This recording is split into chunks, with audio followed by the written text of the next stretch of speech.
Last week on the Poisonrana Patreon, we talked all about the Nation of Domination in a brand new episode of Poison Profile. I got 3 words. Die, Rocky, die. That's the gratitude I get from you pieces of crap for all my blood, my sweat, and my tears. You know, hey, this isn't about the color of my skin. This is about respect. There was no real, learning period for them. He was just, as soon as he's a heel, he's got it. Yeah, and hearing him talk about Vince telling him, what he had to do, he's like, I just gotta go fucking do it. And hearing that delivery, man, you were born a fucking heel. You were never supposed to be a baby face out the gate. You should have just been a heel. But he needed that. He needed to fall on his face. He needed to feel the fans saying, die, Rocky, die, and Rocky sucks and stuff. So, and that just made his promo seem a little bit better. Yeah, it instantly makes him feel like such a big deal. And for the next year, he's like one of the biggest stars in the mid card. And then after that, it's like, oh, wait, this guy is... We've got something special with him. It's so crazy how fast he rises to Get this show plus NXT retro reviews, wrestling reviews, movie reviews, and so much more over at patreon.com/poisonrana. And it's only $5. So what are you waiting for? What are you waiting for, huh? What are you waiting for?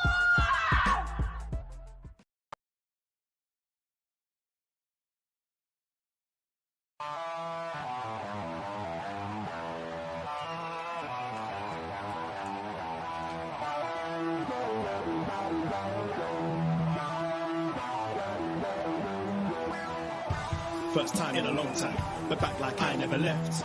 Taking these things as it comes, you know me, I don't read ahead. Watch me burn down everything, BDE on the TV set. When I'm in control on the road, you could never really know what's up next.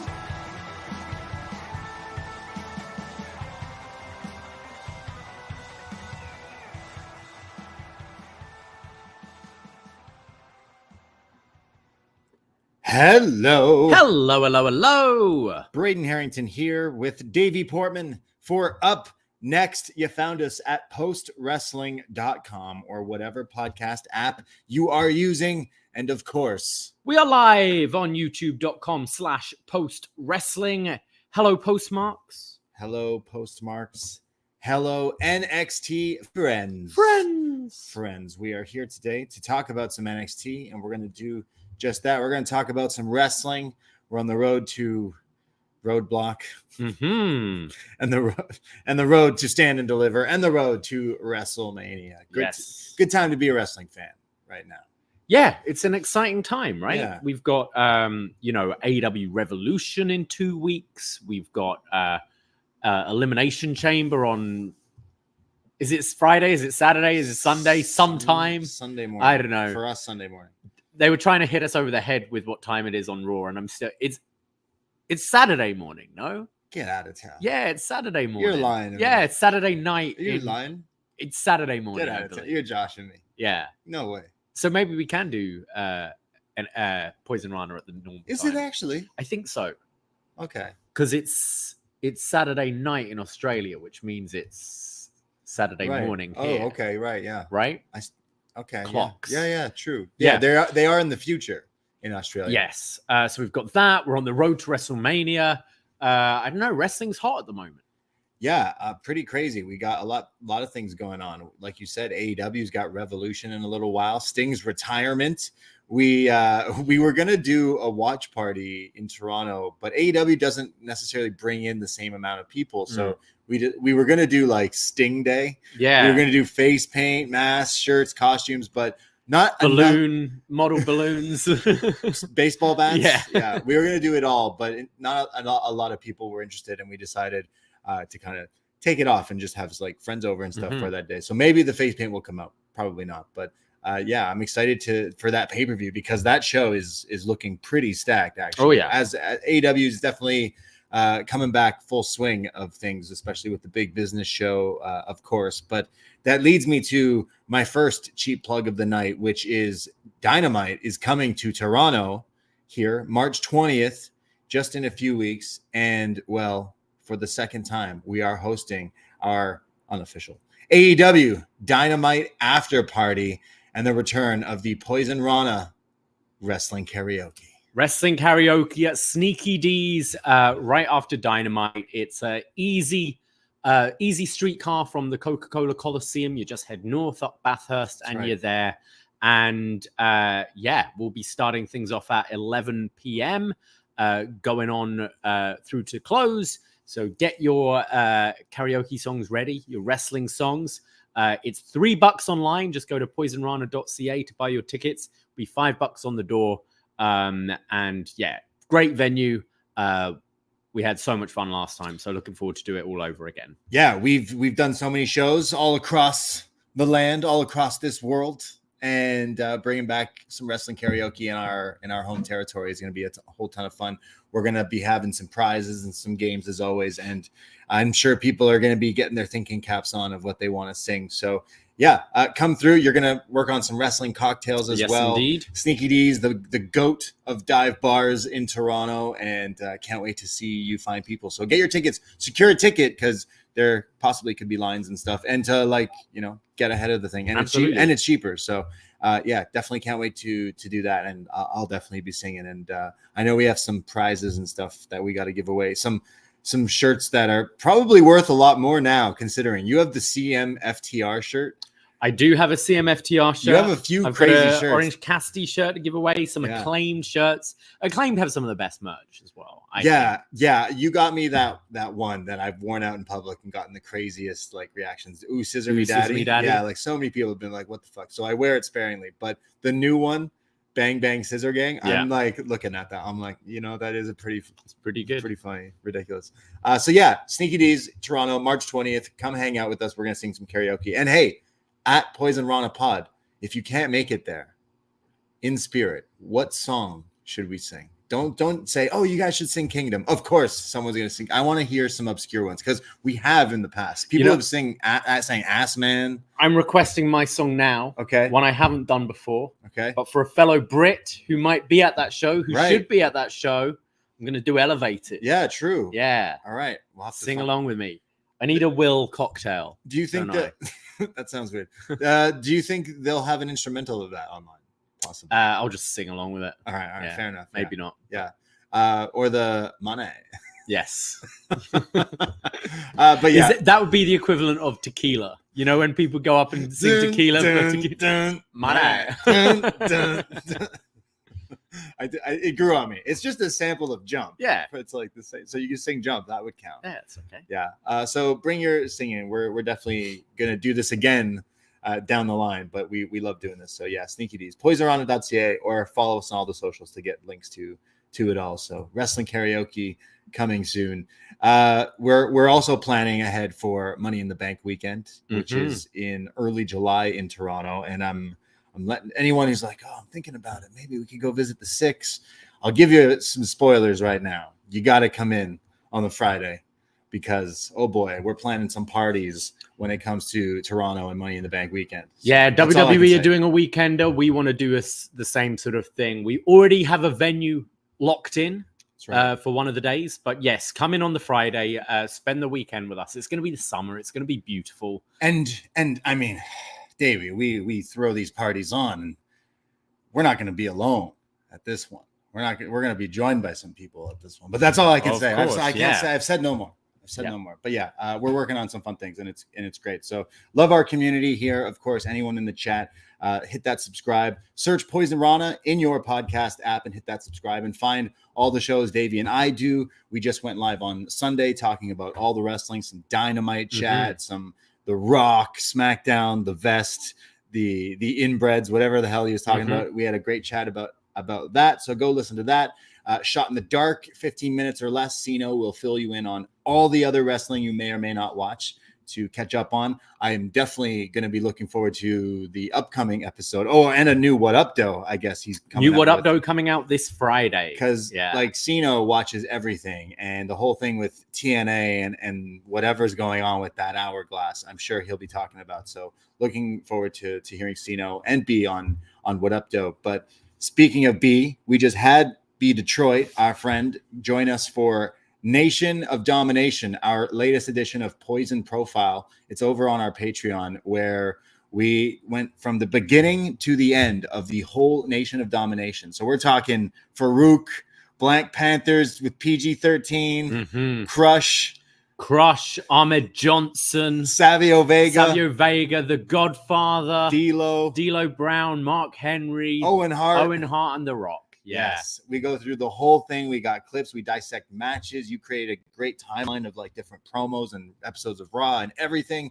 And the three of us go through the whole thing. I was very proud of this podcast. Please check it out and let us know what you think. So far, we got a lot of great feedback for it. Really good feedback so far. We've been enjoying doing these profiles and definitely want to do more of them. So yeah, absolutely give that one a listen. Yeah, so you get that show if you subscribe. But another show that's coming out, we're talking about Sting retiring.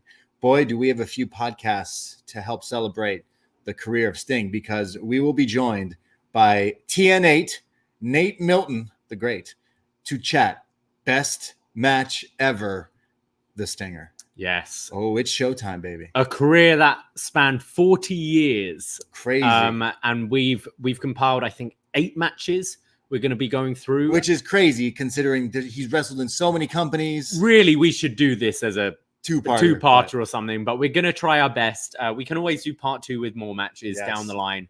But yeah, we're going to be going through, NWA, WCW, New Japan, TNA, WWE, AEW. Yeah. We've selected a match from all of them and some key moments as well.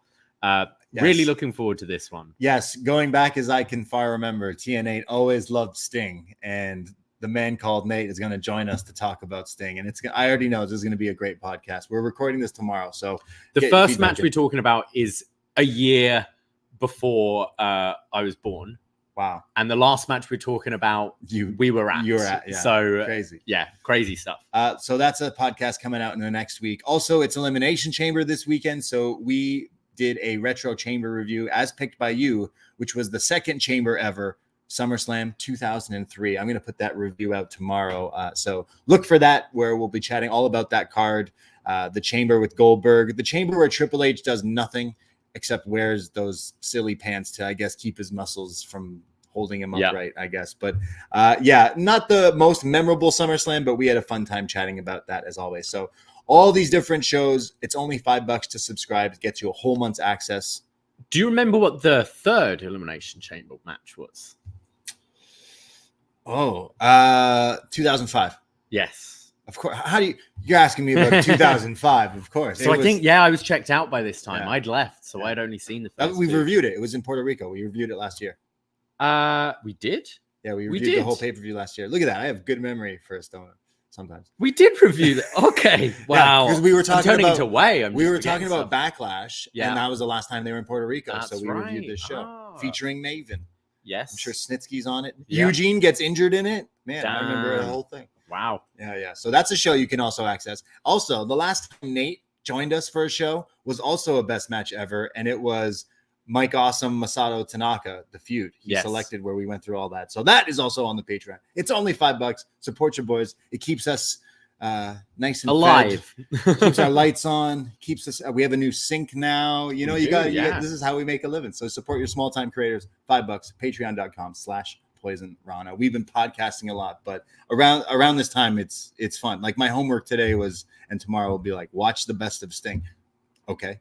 Cool. Yeah. That's what I got to do today. So looking forward to all the shows and appreciate all the people out there supporting. Great time as well to head to chop-tees.com. I know there's going to be a little sale going on if you like the Okada hoodie that Braden's wearing right now, as well as all hoodies on the site, I believe, are having a little discount coming soon. And get your get your fit ready for WrestleMania. Whether you're going to the event, whether you're just sitting on your couch and watching it at home, you want to look fresh. That's right. You want to chop tea for WrestleMania. We're already thinking about our fits, so go over there and pick yourself up something. And it's free delivery across most of the planet. Yes, Dickie just put up our retro White Claw raccoon hoodie design in multiple different variants. So check that out. Yes. I wonder how Ralph's doing. Oh, he was stuck in John's backyard. He missed hearing people talk about wrestling. So he went to Pollock's backyard. So yeah, went a little further west. Yeah, right. Yeah. Hope he's doing one. Pour one out for Ralph, but you now can wear Ralph on your chest. So see, we got raccoons and frogs. We're that kind of guys. Yeah. We're pretty chill. We're pretty wild. So check out all the stuff we got at chop-tees.com/Poisonrana. We got so many shirts and hoodies and everything there. So good stuff. What else do we got going on? We had an interesting week, actually. I swear we'll talk about NXT, but we had a friend over and some strangers really on. So yeah, we have a mutual friend of ours, and we've invited her out to like wrestling, and sometimes when we have like a bunch of people over for wrestling events, she's come over and like kind of gotten into it and stuff. And sometimes her now husband comes over and like we all watch and hang out and stuff like that. And they don't really get into wrestling, but they can or whatever. And he always explains like, oh, I understand you have your niche thing. I have my side niche thing. We're always like, oh, like, what are you into? And he always says Dungeons and Dragons. Mm-hmm. So for about like the last few years, he's always brought it up and like, oh, you guys should try it sometime, blah, blah, blah. That time came where we were like, he brings it up all the time. You always hear about it. Stranger Things was popular. Lives pretty close to us as well. Yeah, he lives down the street from us now. So he was like, hey, at his wedding, it was probably the wedding where we were, many espresso martini boulevard days deep in champagne in, where we were like, you know what? Yeah, we'll play Dungeons and Dragons with you. And then he held us to that. So he was our dungeon master, as they call it, right? Is that what? Yep. Right. So he came over, he had some friends over, and then it was you, me, my girlfriend, and two of his friends. All of us playing for the first time. Yeah, we're going in like completely blind. I didn't watch like anything about this. I only know it from like Community and from Stranger Things. So we played our first ever D&D. Yeah. What was your character name? I was a draconic wood elf sorcerer. Right. Called Dragon Steve. And I was a bard, a former pirate, but like a charming bard who sings and plays the guitar. I named myself after Elvis Jackson. And we were with a lizard man, a robot, and a fairy. Yeah. And I was really the most boring one. I was just the guy with the guitar. We were on a heist. Yeah. No one likes the guy with the guitar at the party. Well, it then inspired, after we played and everyone left, you went to bed. It inspired me and my girlfriend were like, let's watch the new Dungeons and Dragons movie. Fucking Hugh Grant in it. Yeah. The main character, Chris Pine, he's me. And he's a bard. The whole movie, he's walking, playing the thing, and they're like, yo, can you shut up? That's what I was doing the whole game. So we had a lot of fun. Yeah. I was on this heist because I was, paying off some debts from an addiction to wizard dust. Right. And we had to steal a box from a we had house the heist. Yeah, we had a heist on a hill. And then there's a cave and giant spider. So you have to be very creative with it. Oh, the giant spider fucked me up. Yeah. Yeah. But like I think is definitely up there with some of the nerdiest stuff I've done, but it's like I can see why it's such a thing. Like it's been a thing since the 80s, and people this guy, our friend, had been playing it for a long time. So to him it was like second nature. Yeah. He knew everything, how to play, and oh man, he was I think as well next time we do it, because we kind of have a little grasp on it now, we'd be able to get into it even a bit more, because we won't have to do the whole setup thing at the beginning, right? Like learning our points and all that. Dexterity. I can understand, and like I grew up watching wrestling, so I never would laugh at other people's like niches and things they're into, but I can now understand like how it works, and like how there is like meetups and over Zoom and Discords and like all the crazy world and upgrades and maps. It's all like creative, and I could see like actors and people kind of playing it, because you're almost like role playing and like absolutely improvising and stuff. So it was an interesting time. We Frank in the chat saying we should have filmed this. I think it would have been awkward with some of the people. We didn't know two of the people, so they would have been like, what the fuck are you doing? But we had fun. At the end, it was me and you. It was like Ocean's 11 Yeah. at the end. Me and you like walk. Our whole team helps to do the plan, but it's me and you at the end who like walk out with like the money essentially. And then me and you were like, yo, let's just fucking kill everybody. So we to escape this house, someone had this magic bag that it's like Mary Poppins' bag, can fit anything into it. So we were in disguise. So we were disguised as the wizard and this sort of two like, wizards, yeah. this like merchant, like businessman in the town. So we were disguised as them to like walk out of this house in plain sight. Right. And everyone else, the robot, the fairy, the lizard man, we hid in this bag, This magic bag. with this like box, this Right. treasure chest or whatever it was. When we got out, we were like, sorry, We how did- many minutes can they breathe in there? It was only 3 minutes. I'm Right, like, so we played. shall we just take the box? We ourselves? pretended for quite a few minutes that was the route, and everyone wasn't too happy about that because apparently in this game you're supposed to work together. You're all friends Yeah. in this thing. Your common enemy is the enemy. So us almost turning heel, we let them go at the We were end. like, and then okay. we split the Yeah. thing or whatever. But yeah, look at us, D&D masters. We didn't split the prize at all. We didn't No. take the money in No, there. that's why we have to play again. We were too interested in what was in the box. Exactly. What's in the box? And it wasn't Gwyneth Paltrow's head. No. Oh, Yeah. spoilers. Yeah. Yeah. So maybe we'll play one more time. But Mhm. there you go. Our Dungeons and Dragons report. Yeah. Good stuff. What else do we have going on? I caught all of Raw last night. I thought it was a really good show in Anaheim. Crazy hot crowd. They kind of put on like a real like sort of pay-per-view worthy show. I Yeah. thought you had Cody and Drew kicking things off, which was really good match, and Cody's first loss on TV. Crazy. Second loss. Second loss since Being coming here. back, Yeah. which I actually really like. I think now you've got the whole thing of, Solo Sikoa's cost him both times. It was also Cody who's got that one win over Solo. So Cody- Solo like not letting that go. But like, bro, you see a guy coming at you in a hoodie, bro. Just get out of there. Yeah. It's Solo Sikoa. Well, he came from behind again. Jimmy was in front. Yeah. Drew the hypocrite just adding to his character and giving him more of a claim, like Right. to go after the title, like after Mania, I guess, or whether he'll be facing Seth. No, I thought that was really good. Ivar and Chad Gable again, just like been having these killer sort of little mid-card matches the last few months. And yeah, I thought that was excellent. And the main, Jay Uso versus Gunther, which part of me was like, if the rumors were Gunther and Brock at Mania, that doesn't necessarily need the IC title. Could they be thinking about dropping it at this point?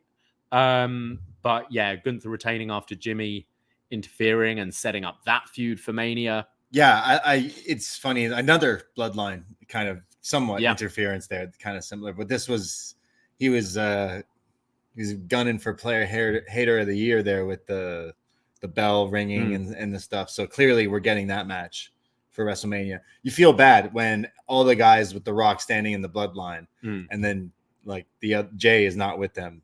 He kind of misses. It's like he's like you should just kind of be there with them. Actually, like just go back now. Just for that, Yeah. like the picture that they posted, Yeah. and it's like Yeah, you've it's got like, Yokozuna in the background and Rikishi and all that, and Yeah. like Jay's not in there. Yeah. But no, I think that's good. Like that's a good direction, that match. I wonder. I did find it funny. Cole kept on saying throughout the show, this is like the biggest match of Jey Uso's career. I'm like, I was there. I slept, but I was there. He challenged for the Universal title Right. like 3 times. Yeah, he did. What do you mean this is the biggest match of his career? Yeah, that's weird. It is if he wins it, but Yeah. yeah. So that was weird. So clearly we're getting Uso v Uso, the match they've always Yep. wanted. So hey, let's go for it. I'm sure it'll be good. It's the time to do it. Yeah. Absolutely. We gotta back that quiche up. We gotta call Rikishi. We gotta Yeah. call the Papa Absolutely. to have them hug it out in the end with the dad in the ring at WrestleMania, Mm. and then put the heads down and do a dance. Yeah. Would love it. Would love it. Absolutely. Hit the music and I'd lose it.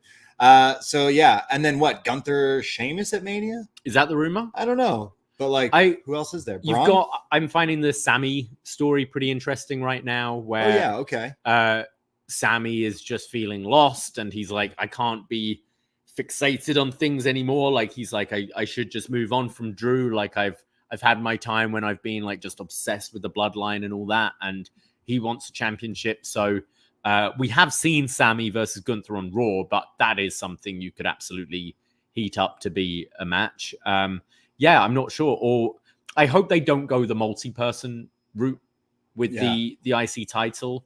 There is a slight fear in me that is like, could they do that if they want to keep Gunther undefeated to go for the world title at some point? It feels a waste of a 600+ day reign to be lost without being pinned. Like, I don't like that, but something they might do if you have like, you know, Sammy going for it, a Braun going for it, a Sheamus perhaps.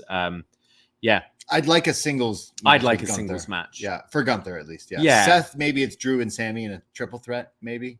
I don't know. Maybe. But then the Chamber, right? So the Chamber faces him. So. Yeah, there's still like some big names who are like, what is Randy doing for Mania? Yeah, what is Kevin Owens doing for Mania? That kind of thing. There's a few that you were trying to fix what we're going to see. Yeah. The other thing, we have got New Day feuding with Imperium right now. And maybe it's just wishful thinking, but like, could Big E perhaps be healthy? And if that's the case, you get a Gunther singles match, but Imperium versus New Day at Mania could be big enough, I think, to sort of take that place. But who knows what's going on with Big E? But we've obviously been seeing him doing like panels and things like that recently. And the way the feud is going with New Day and Imperium, you're like, well, you kind of need a third man. And one speculating. We can hope. Yeah, for sure. Yeah, definitely. That'd be pretty great. But definitely been enjoying the main roster. And I think something that I've seen a lot of people praise, and I completely agree, is the new production elements on it. It looks so much better now. They're doing these like long shots. There was a great panning shot, like coming. It was almost like the drone thing they did in Puerto Rico last year. Just like less cutaways, new angles during the matches, more interesting kind of backstage interviews. Like these interviews with Sami Zayn are a little less traditional. The video packages they've done for Andrade, the subtitling with Andrade and Nakamura and Damage Control, I think it just looks so much better. And they're really trying to give it more of that sports feel. And I feel that's part of it with the storytelling as well. You've not necessarily got loads of these wacky, larger than life, gimmicky characters anymore. You've just got all these people that want to win and want to be a champion. A ranking system. Kind of, in a way. And then, which makes R-Truth more funny because he's like the comedy guy amongst all these sort of more serious characters. Like, I think it's working, and definitely I've enjoyed the steps they've taken in the last few months. Yeah, they clearly have made changes since things have been going through changes, right? So probably for the better, right? Like I'm not like the card for Chamber is like not necessarily that grabbing, but at the same time, like I'll check it out now that I know it's Saturday morning. But no, like it's always a weird time to have a pay-per-view after Royal Rumble, because we're like, we are on the road to WrestleMania. Yeah. It's just another roadblock, you know, like it's to get the final little pieces. And sometimes it's just, can we get this pay-per-view out the way to just focus on the Mania build? Yeah. But I'm sure the people in Australia will still have a good time. Yeah. I see they're already down there. The superstore is opening up down in Perth and stuff. So they're getting ready. I thought as well, I'll give credit to Liv Morgan. I thought she sounded the best I've ever heard her sound yesterday. And it's in a match where we all kind of know Becky's going to win. Yeah. There's no real doubt. I thought she made a compelling argument where I was like, oh yeah, okay, you've got some gripes and a reason to win this thing. So yeah, I was impressed last night. Yeah, lots going on in wrestling. It never stops, because then I also checked out the Will Ospreay, Michael Oku match from Rev Pro across the pond there. Ospreay's final indie match, as he said, as a New Japan wrestler. Is that kind of, I don't know, really? Yeah, I just like, I feel like, okay, well, there's a lot to unpack, because I feel like in his little speech afterwards, he's like, yo, Tony Khan, like, thank you, because like money was an issue for me before, and now I don't have to worry about anything. So I met Will Ospreay at an OTT show in Dublin. Must have been 2015, 2016, something like that. And he was saying about how I think he was working on a construction site, and he was also, I think, working with like special needs kids or something like that. He had like 3 jobs on top of the wrestling, which, and at that show, he announced that he was signed by New Japan, right? That he was going to be going to New Japan. So, and he said in this speech, Tony Khan, it's like, I've been saving for the last 8 years, and now I don't need to worry. He basically was like, hey, thank you, because now I can just do this with like, you know, being happy and supporting my family. Whereas like this guy was doing a lot of these things for way under the price probably he should be charging, right? Like we've seen that he is a draw for like he is the alternative biggest draw outside of WWE right now, because he's just been putting on some crazy things, and it doesn't take long for someone to become a fan when they watch something of his. So like he's got a great following. It was very like kind of like the Young Bucks before AEW, because they were just everywhere, weren't they? Exactly, yeah. And I think there's a part of him, like whether you call it competitive or whatever, which is, you know, wanting to be the best wrestler in the world and wanting to put together a resume. Already this year, he's done it. He did it last year, but we're only 2 months in, and he's had a couple of spectacular matches already. Like, he'd do like New Japan and he'd do the odd AEW, but think he was doing like he kind of mentions like, I didn't need to do these Rev Pro shows, and it's not like, you know, he was getting paid an insane amount or whatever, but he's like, but I did it because like the love of the game, you know, like kind of thing. And I can totally like respect that and see that. Like ever since I met him when he was dressed like a cat for some reason. I think he was feuding with Takahashi or something in Buffalo. But like we've seen him at so many of the ROH New Japan shows when he was a kid, and you said you've seen him overseas when he was a kid, and like he was doing these indie shows, and we saw him at Wembley this year. Like we've seen him become like the fucking guy. So this was his goodbye to indies, because now he's like, from here on out, you know, 3 years in AEW, and I could only imagine, you know, he's going to WWE after that. Like I imagine that's what happens. But this was a great send-off for his quote-unquote indie run, and the right match to do. Right? Like it's because this 2 years ago, it was the a rematch. 5-star match with Oku. Which that match is incredible. Was awesome, and that was it was February as well. It was high stakes, and that was incredible. And I just think perfect match. You know, put over Michael Oku, and it was 47 minutes, but really didn't feel like that. I didn't think.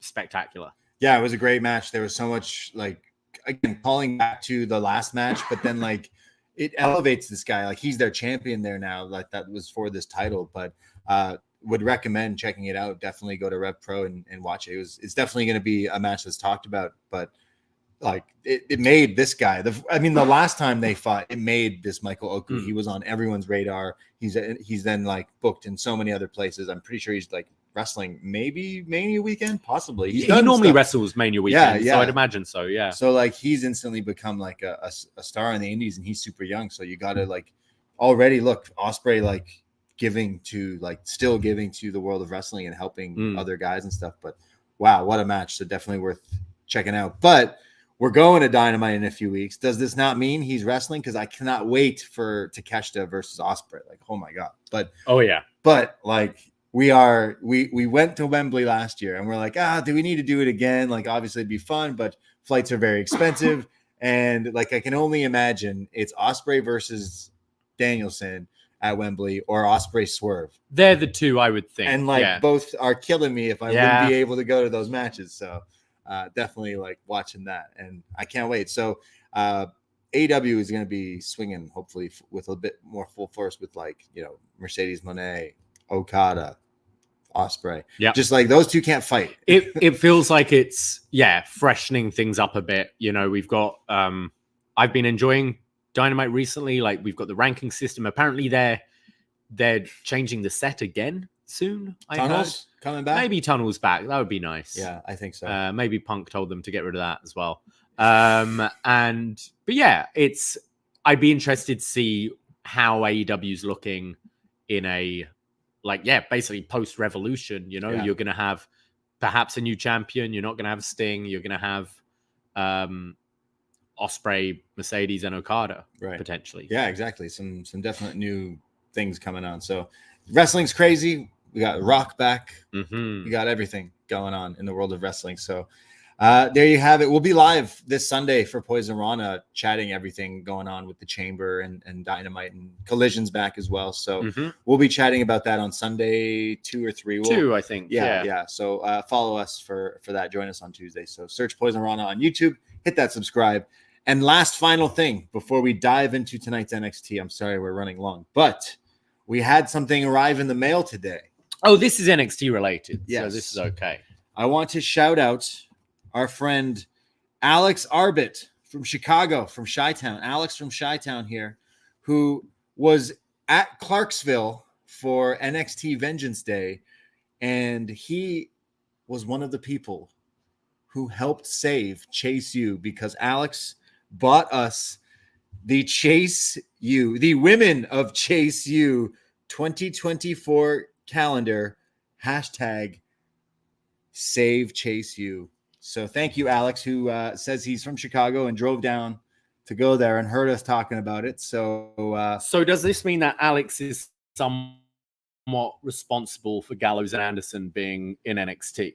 no, he Because helps. if they hadn't saved Chase U, no, Chase U wouldn't have wrestled tonight, and apparently the OC don't like Chase U. Alex sent us also a nice little message, and he said that he found us a few years ago just by Googling NXT podcast. So shout out anyone. I love hearing how people always find us. So thank you, Alex. And he also says that he wishes he could have sent a bottle of Malort, because he hears the Chicago stuff. Okay. We had it in Okay. Chicago, but it's probably because we keep talking about what's it called? What's the alcohol you like from Dark Knight Rises that we drink? Oh, Fernet. Yeah, Branca. Yeah. So we have this calendar now. Thank you, Alex. Appreciate that. I'm definitely gonna have to send you some things too. But Do we peek to see who we've got on our birthdays? that's it. I mean, we already missed January, so we can see. Who okay. that So is. January. It's already okay, done. we've got a big Chase U poster. Wow, look at this. Wow, we're gonna have to get this. Yeah. Keep this for the set here. So Okay. January is This was Kendall Gray. all right. Kendall Gray. Yeah, she likes heels and handbags and little black dresses. Nice. Our Kendall. All right. And then you're August? Well, wait. We got to see February. 'cause All right, February, we're in February. right. Okay. Who do we got here? Wow. Okay. Oh, we got Kia Saint. Kia Saint. Yeah. All right. I'm not Who's- familiar with your game. What a but little Cupid. Now I am. Yeah. All right. Okay. So we can't skip that. We don't want to peek at the other months. So just our birthdays. Just our birthdays. Okay. I'm July. July, my bad. Okay. What'd you say? July. Yeah. Wait, no. they Wait, can't that was see June. Oh, Miss America. Wow. We've got Lainey Reed. That's an NXT name. Lainey If Reed. I've ever heard one. Who Wow. Big fan. I don't know who that is, but now I okay, do. Lainey Reed loves her some America. America. And then September.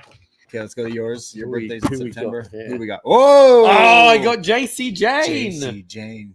JC Jayne. Wow. You're insane. In a little kilt.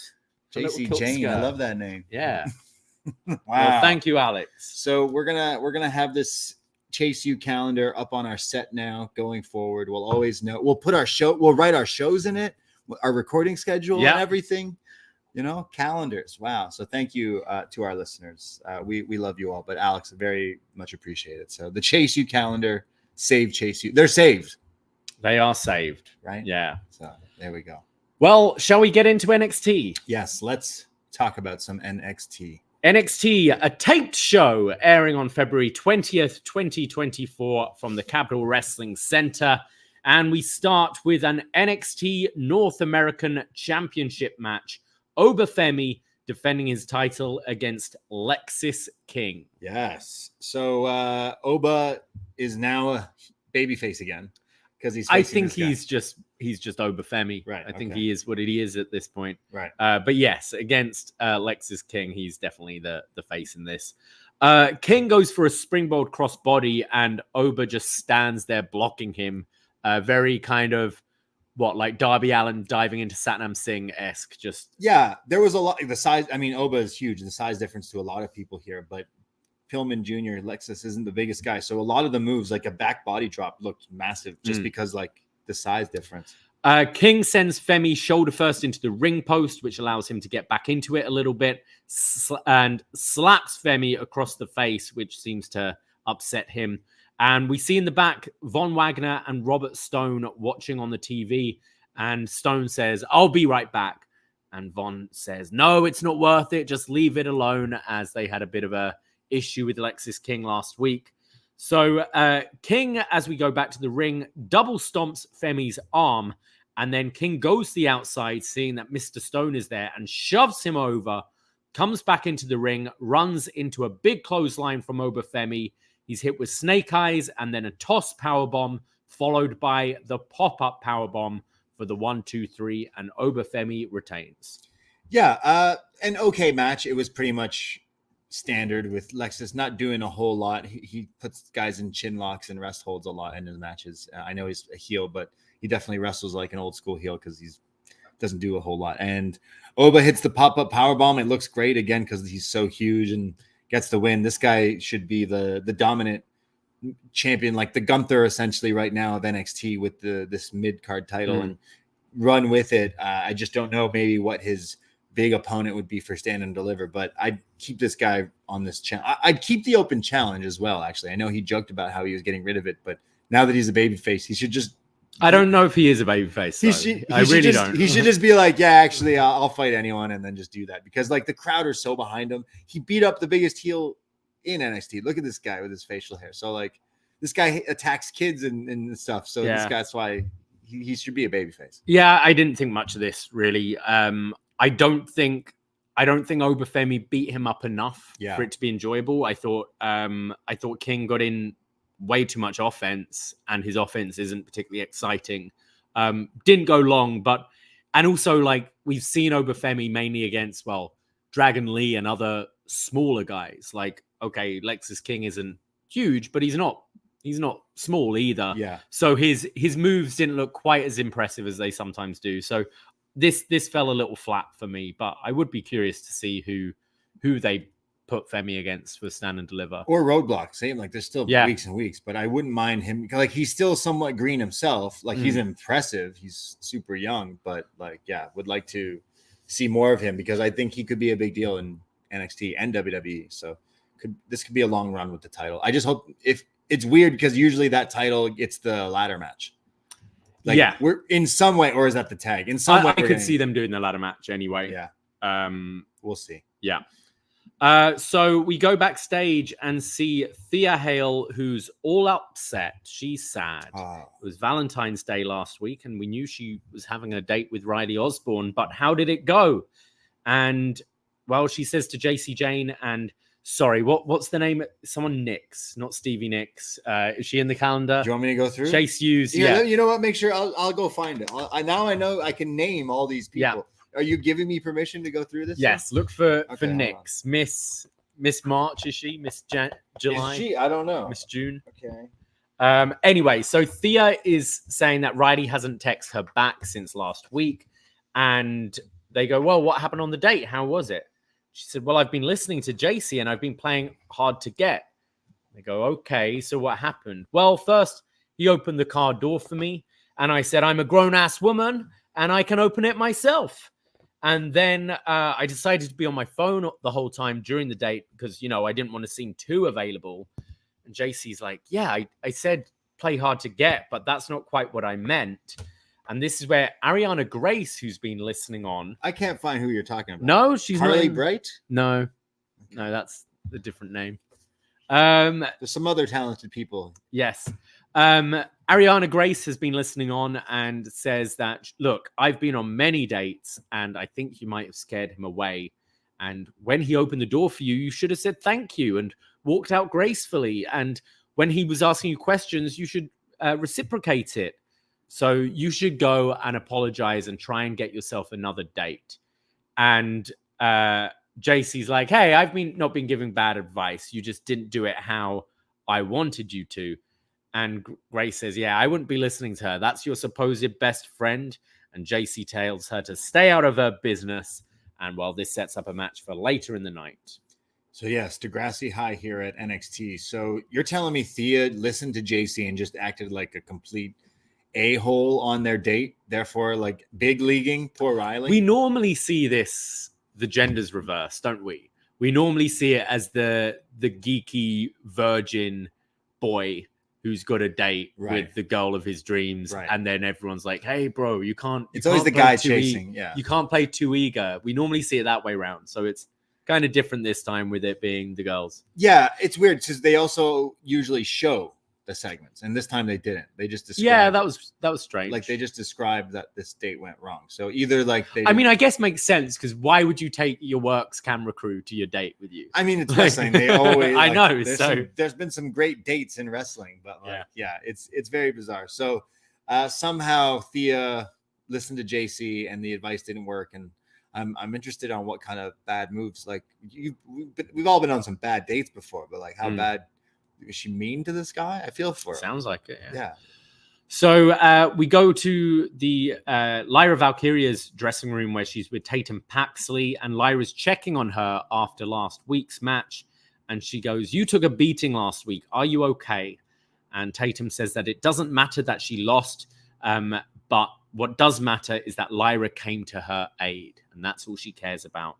And Lyra says, look, you should have just tapped out to the hold. Like you could have been seriously hurt there.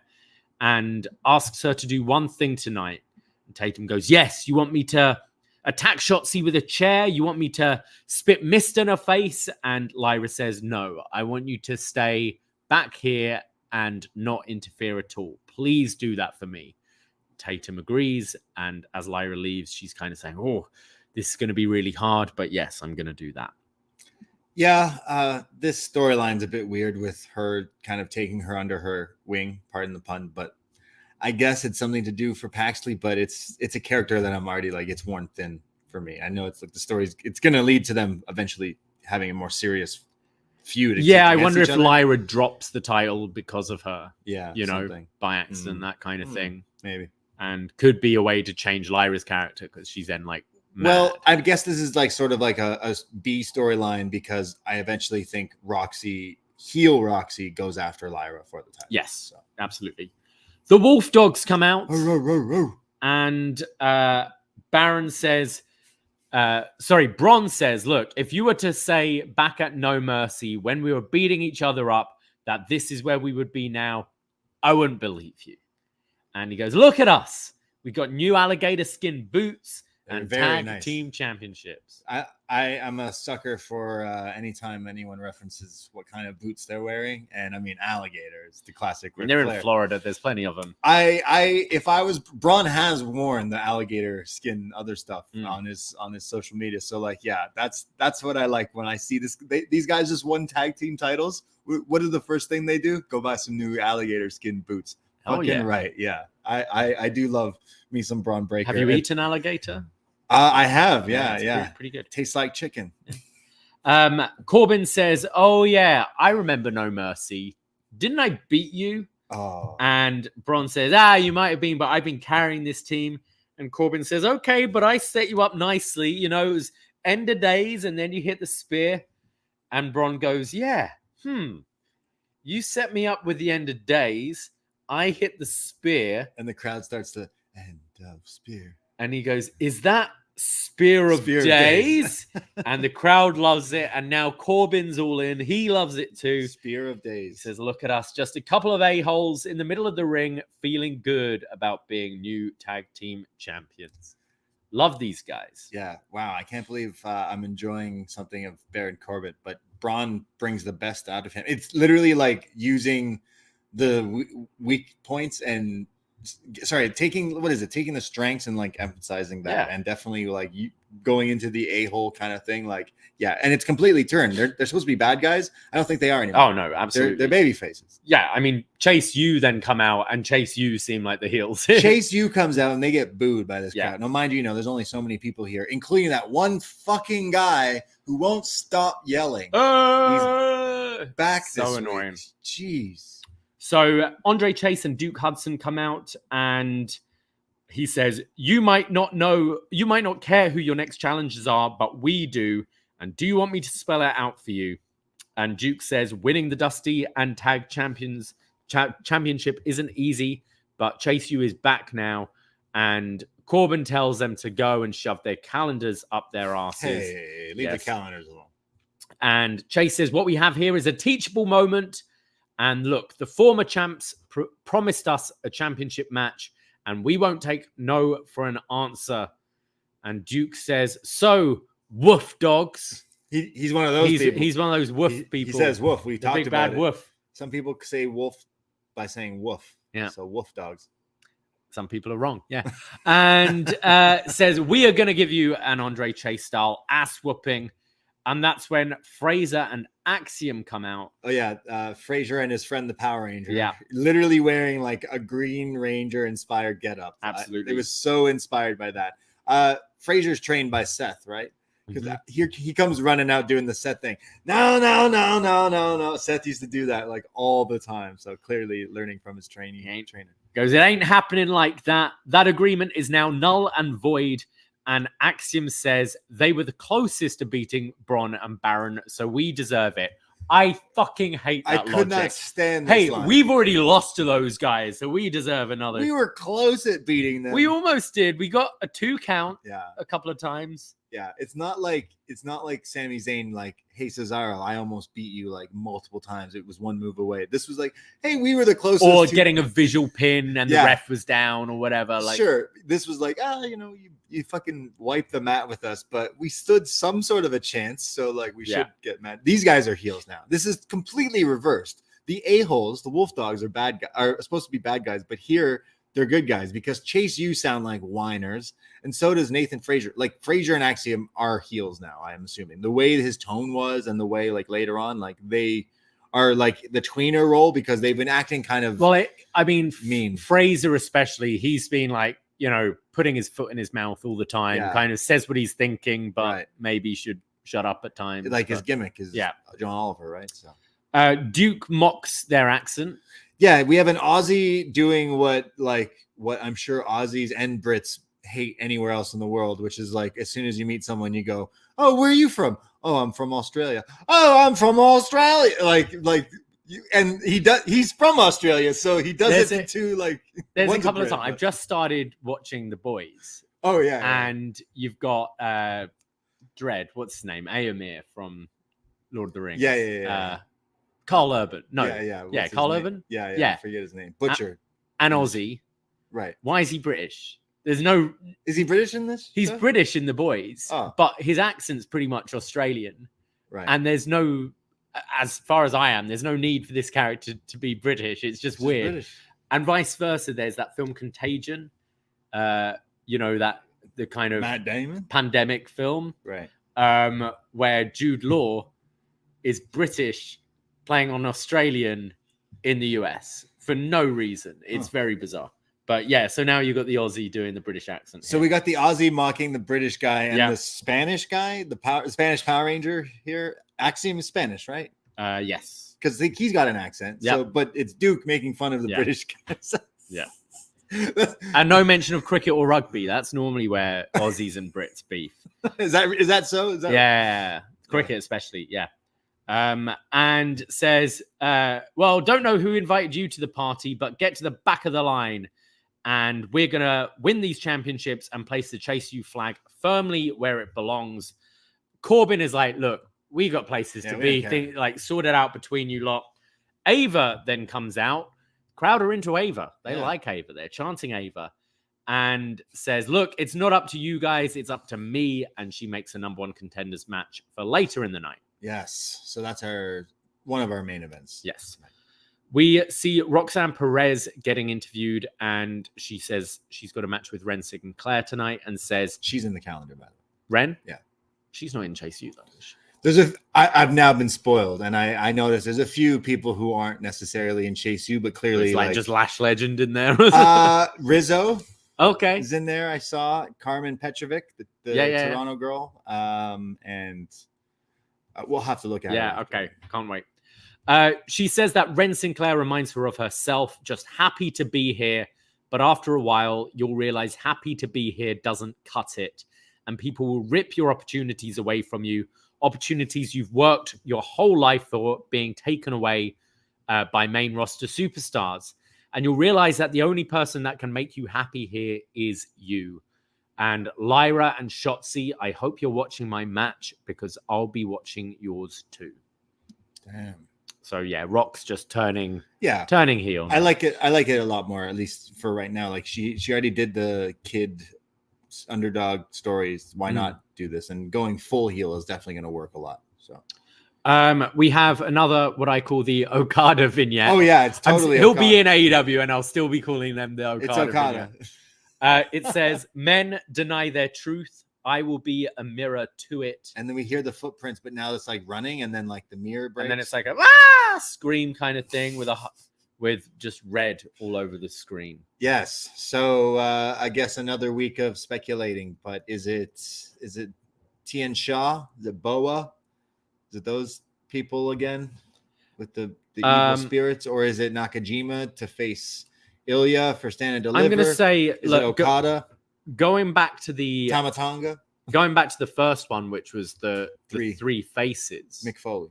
Well, Nakajima is the Triple Crown champion. Right. Okay. 3 faces, 3 heads. You wear 3 crowns. Nice. I don't know if he figured it out. Yeah, I don't know if he likes mirrors or anything. Yeah, true. I was gonna say like what wrestler like mirror on the wall, because that's what it kind of felt like here with the mirror cracking. So. Men deny their truth. I will be a mirror to it. Deny your truth. Yeah. So we'll see. We'll see.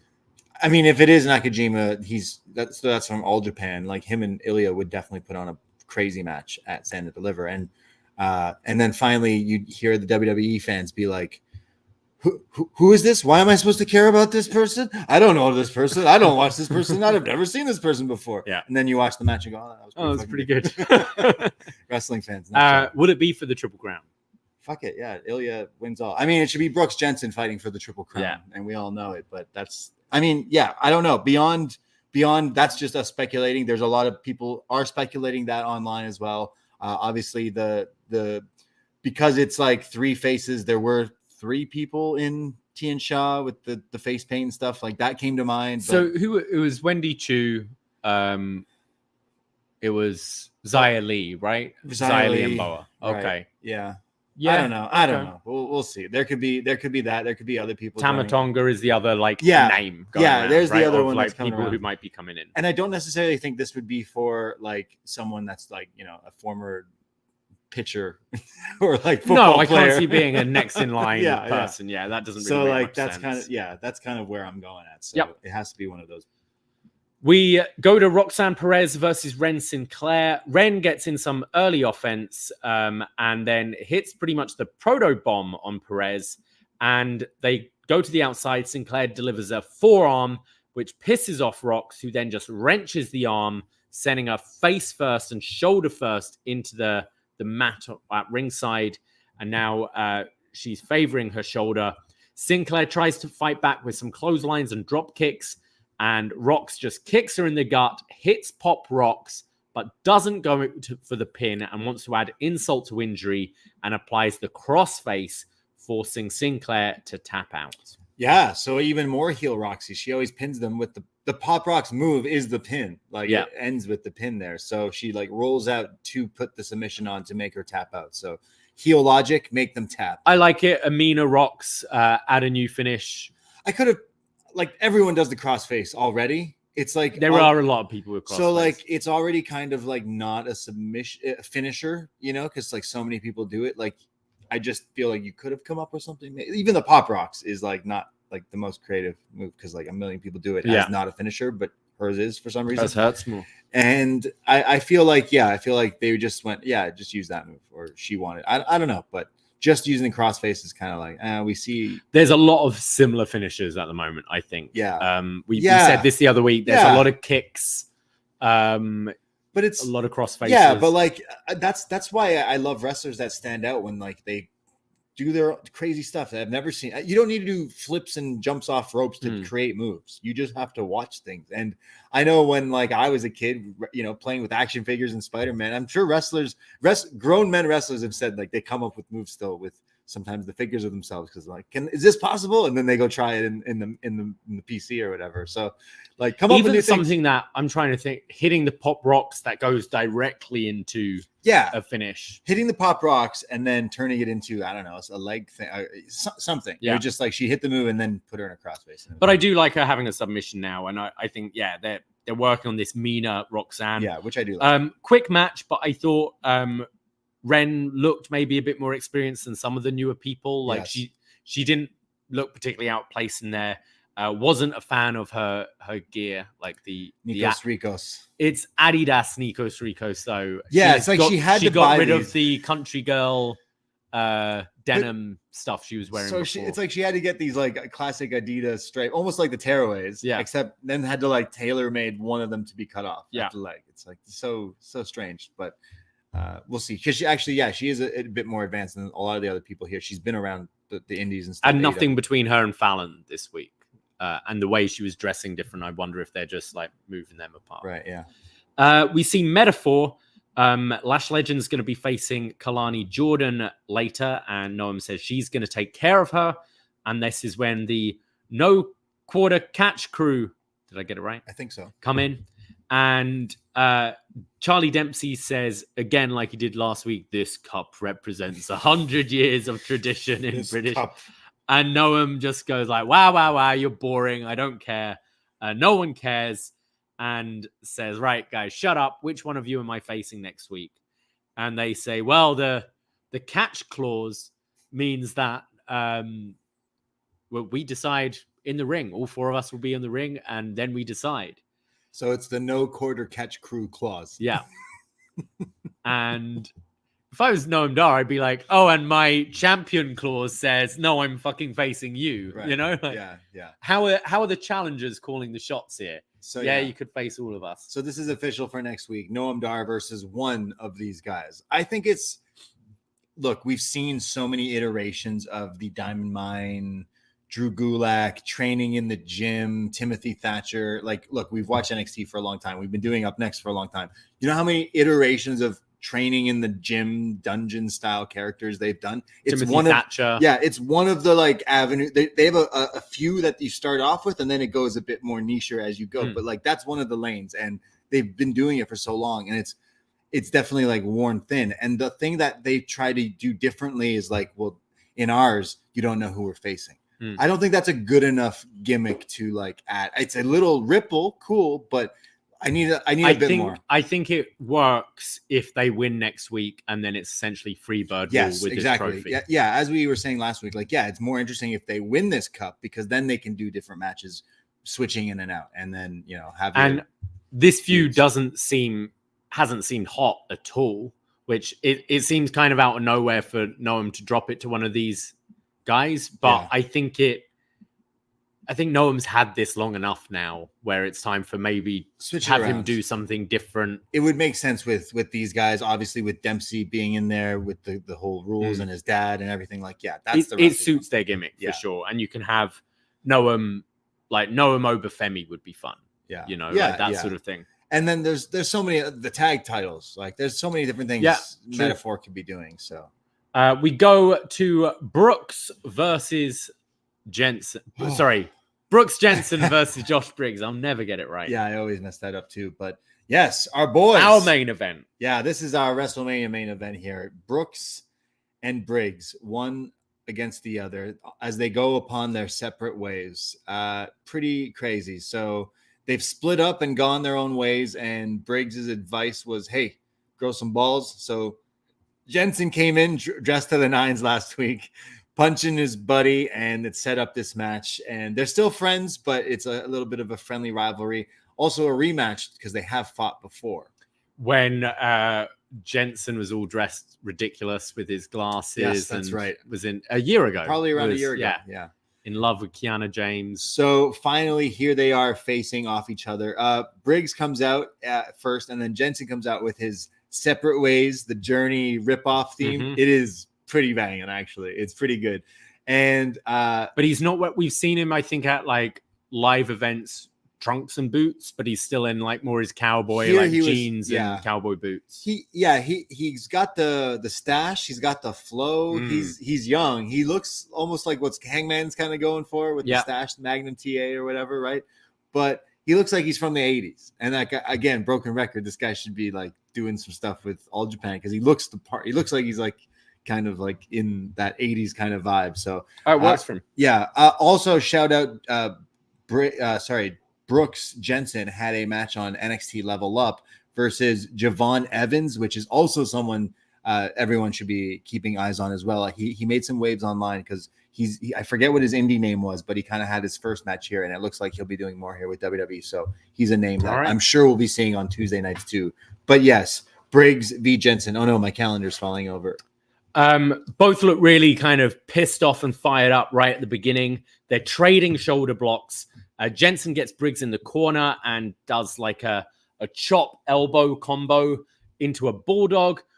Briggs then just boots him out of the ring, and they're fighting at ringside. Jensen throws Briggs over the barricade and starts stomping down on him. Yeah, Brooks Jensen stomping a mud hole on his former big buddy. I loved it. As we go to commercial break. After the commercial, we're back in the ring, and Jensen tries sunset flip, which Briggs powers out of and does it kind of almost like the Gunther or Zack Sabre Jr. neck crank, where the feet are around the neck, but he kind of just falls to the mat to kind of twist it that way. Yeah. Look quite good. Yeah, I can't think of a wrestler who falls that way. I think Eddie used to do it, but still not like falling with it.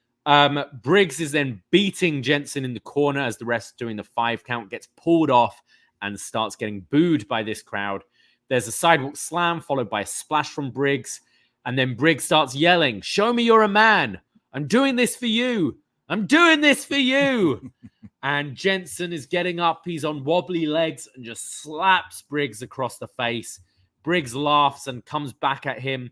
Jensen starts firing up with these palm strikes to the face, followed by a big clothesline and a missile drop kick, but then gets met with a big boot from Briggs, followed by his huge choke slam. And this is where he kind of goes to the mat with it as well. Look really good. Yeah, he's got a great choke slam. 1, 2, but Jensen kicks out. They're now trading big boots. Jensen comes back with a rolling capo kick, followed by brainbuster, which there's pretty difference in size here. He knows his Japanese wrestling. I'm telling you, he's doing the Liger kick and then a brainbuster. Getting the big boy up here for that. Yeah, it's huge. And then Briggs just punches him in the face, delivers a huge lariat, and says, "I'm doing this for you. I love you." Another huge lariat. 1, 2, 3. Josh Briggs wins. And after the match, they're both kind of bleeding from the mouth. And Briggs is hugging him. He's kissing him on the top of the head and is saying, "I love you," as he walks off.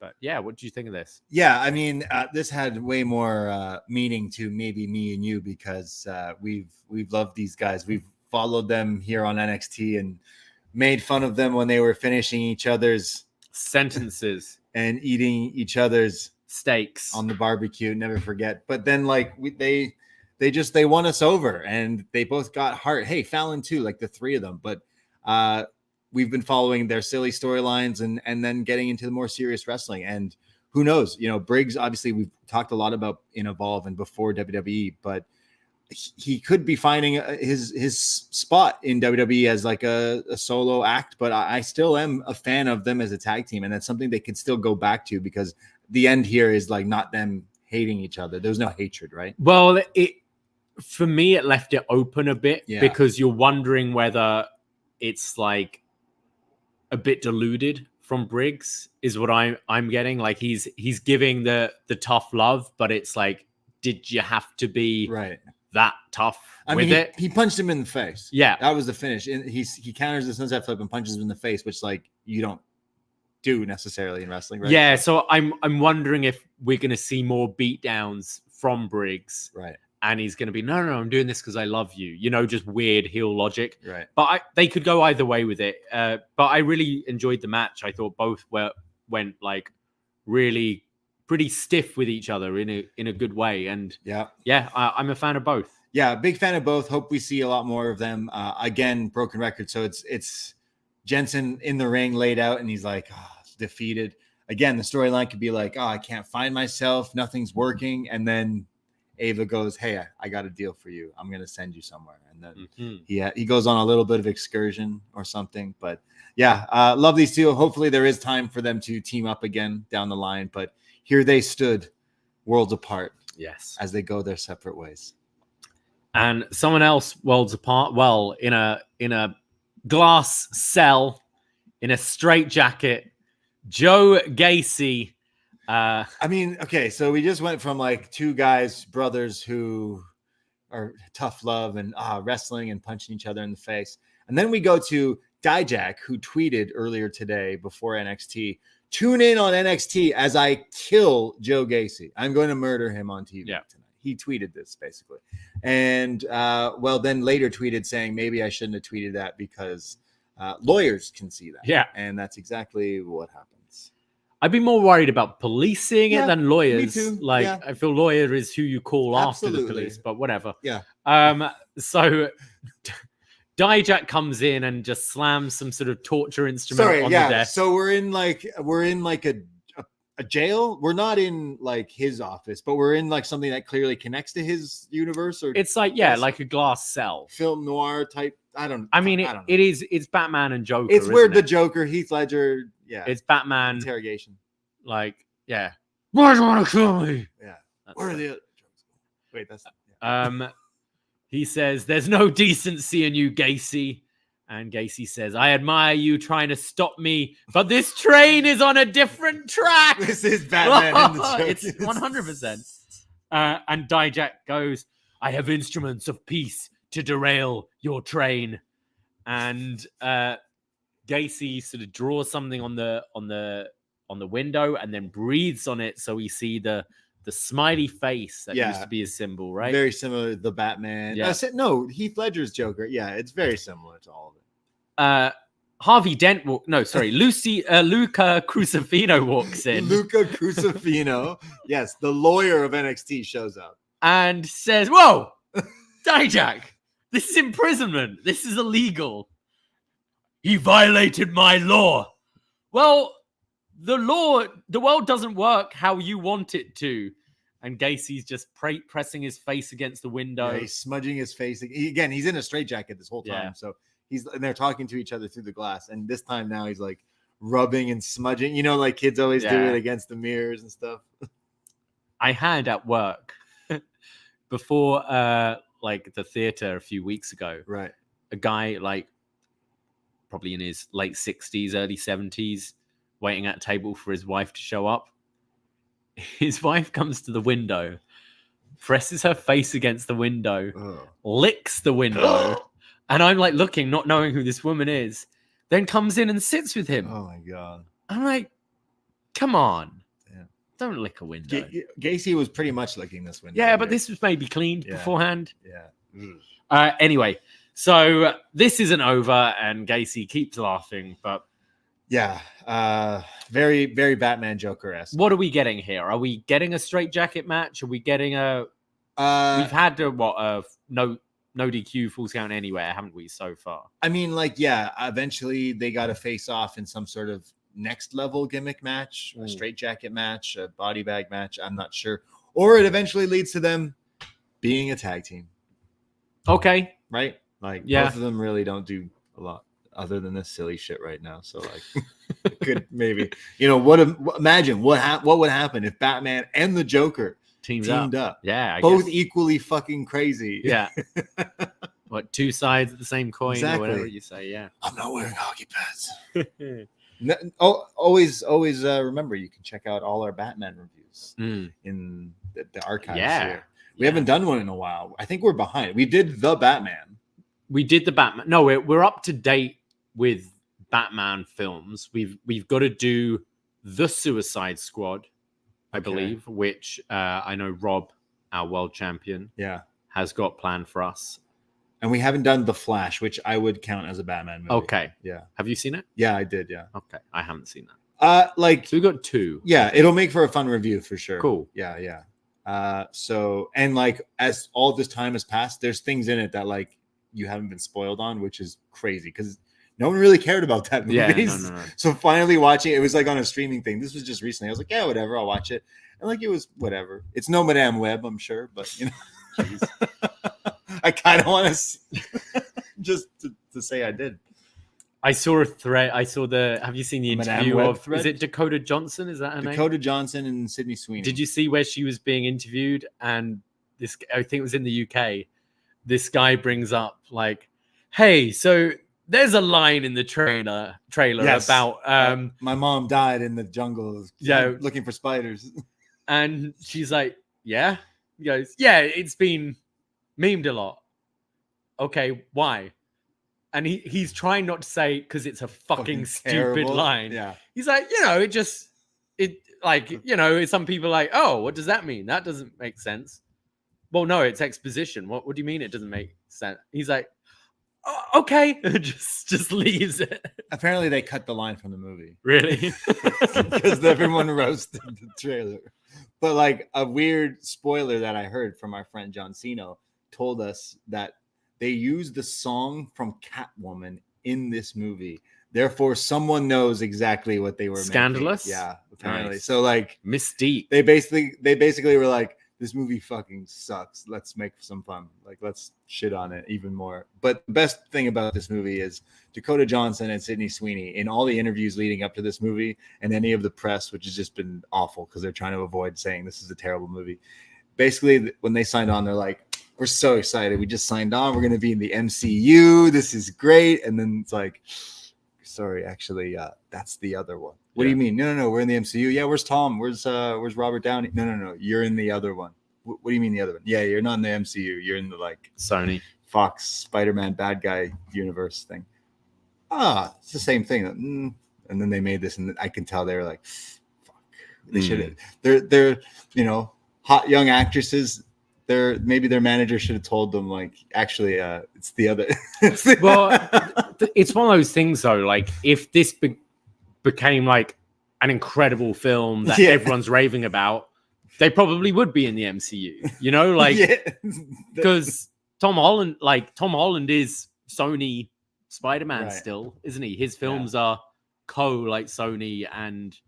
I kind of want to like because the next one's Craven, and then like after that they got to kill this universe. Like this has not been working. Part of me wants to do like a day where I just watch Morbius and then watch Madame Web, just to like I'm sure we'll review them someday. But like it like out of curiosity, it is there because I'm hearing like, oh no, this has to be worse than Morbius. I'm like, whoa, like that movie got crazy panned. So it is interesting. Wow. Yeah. Also, while a movie talk, like I'm a huge Bob Marley fan, and I want to see that Bob Marley movie, but like, part of me thinks it doesn't look too good. So, like Queen, was good. I was actually talking to someone at work about it who said he was like, yeah, it was good. Like the main guy was really good. Okay.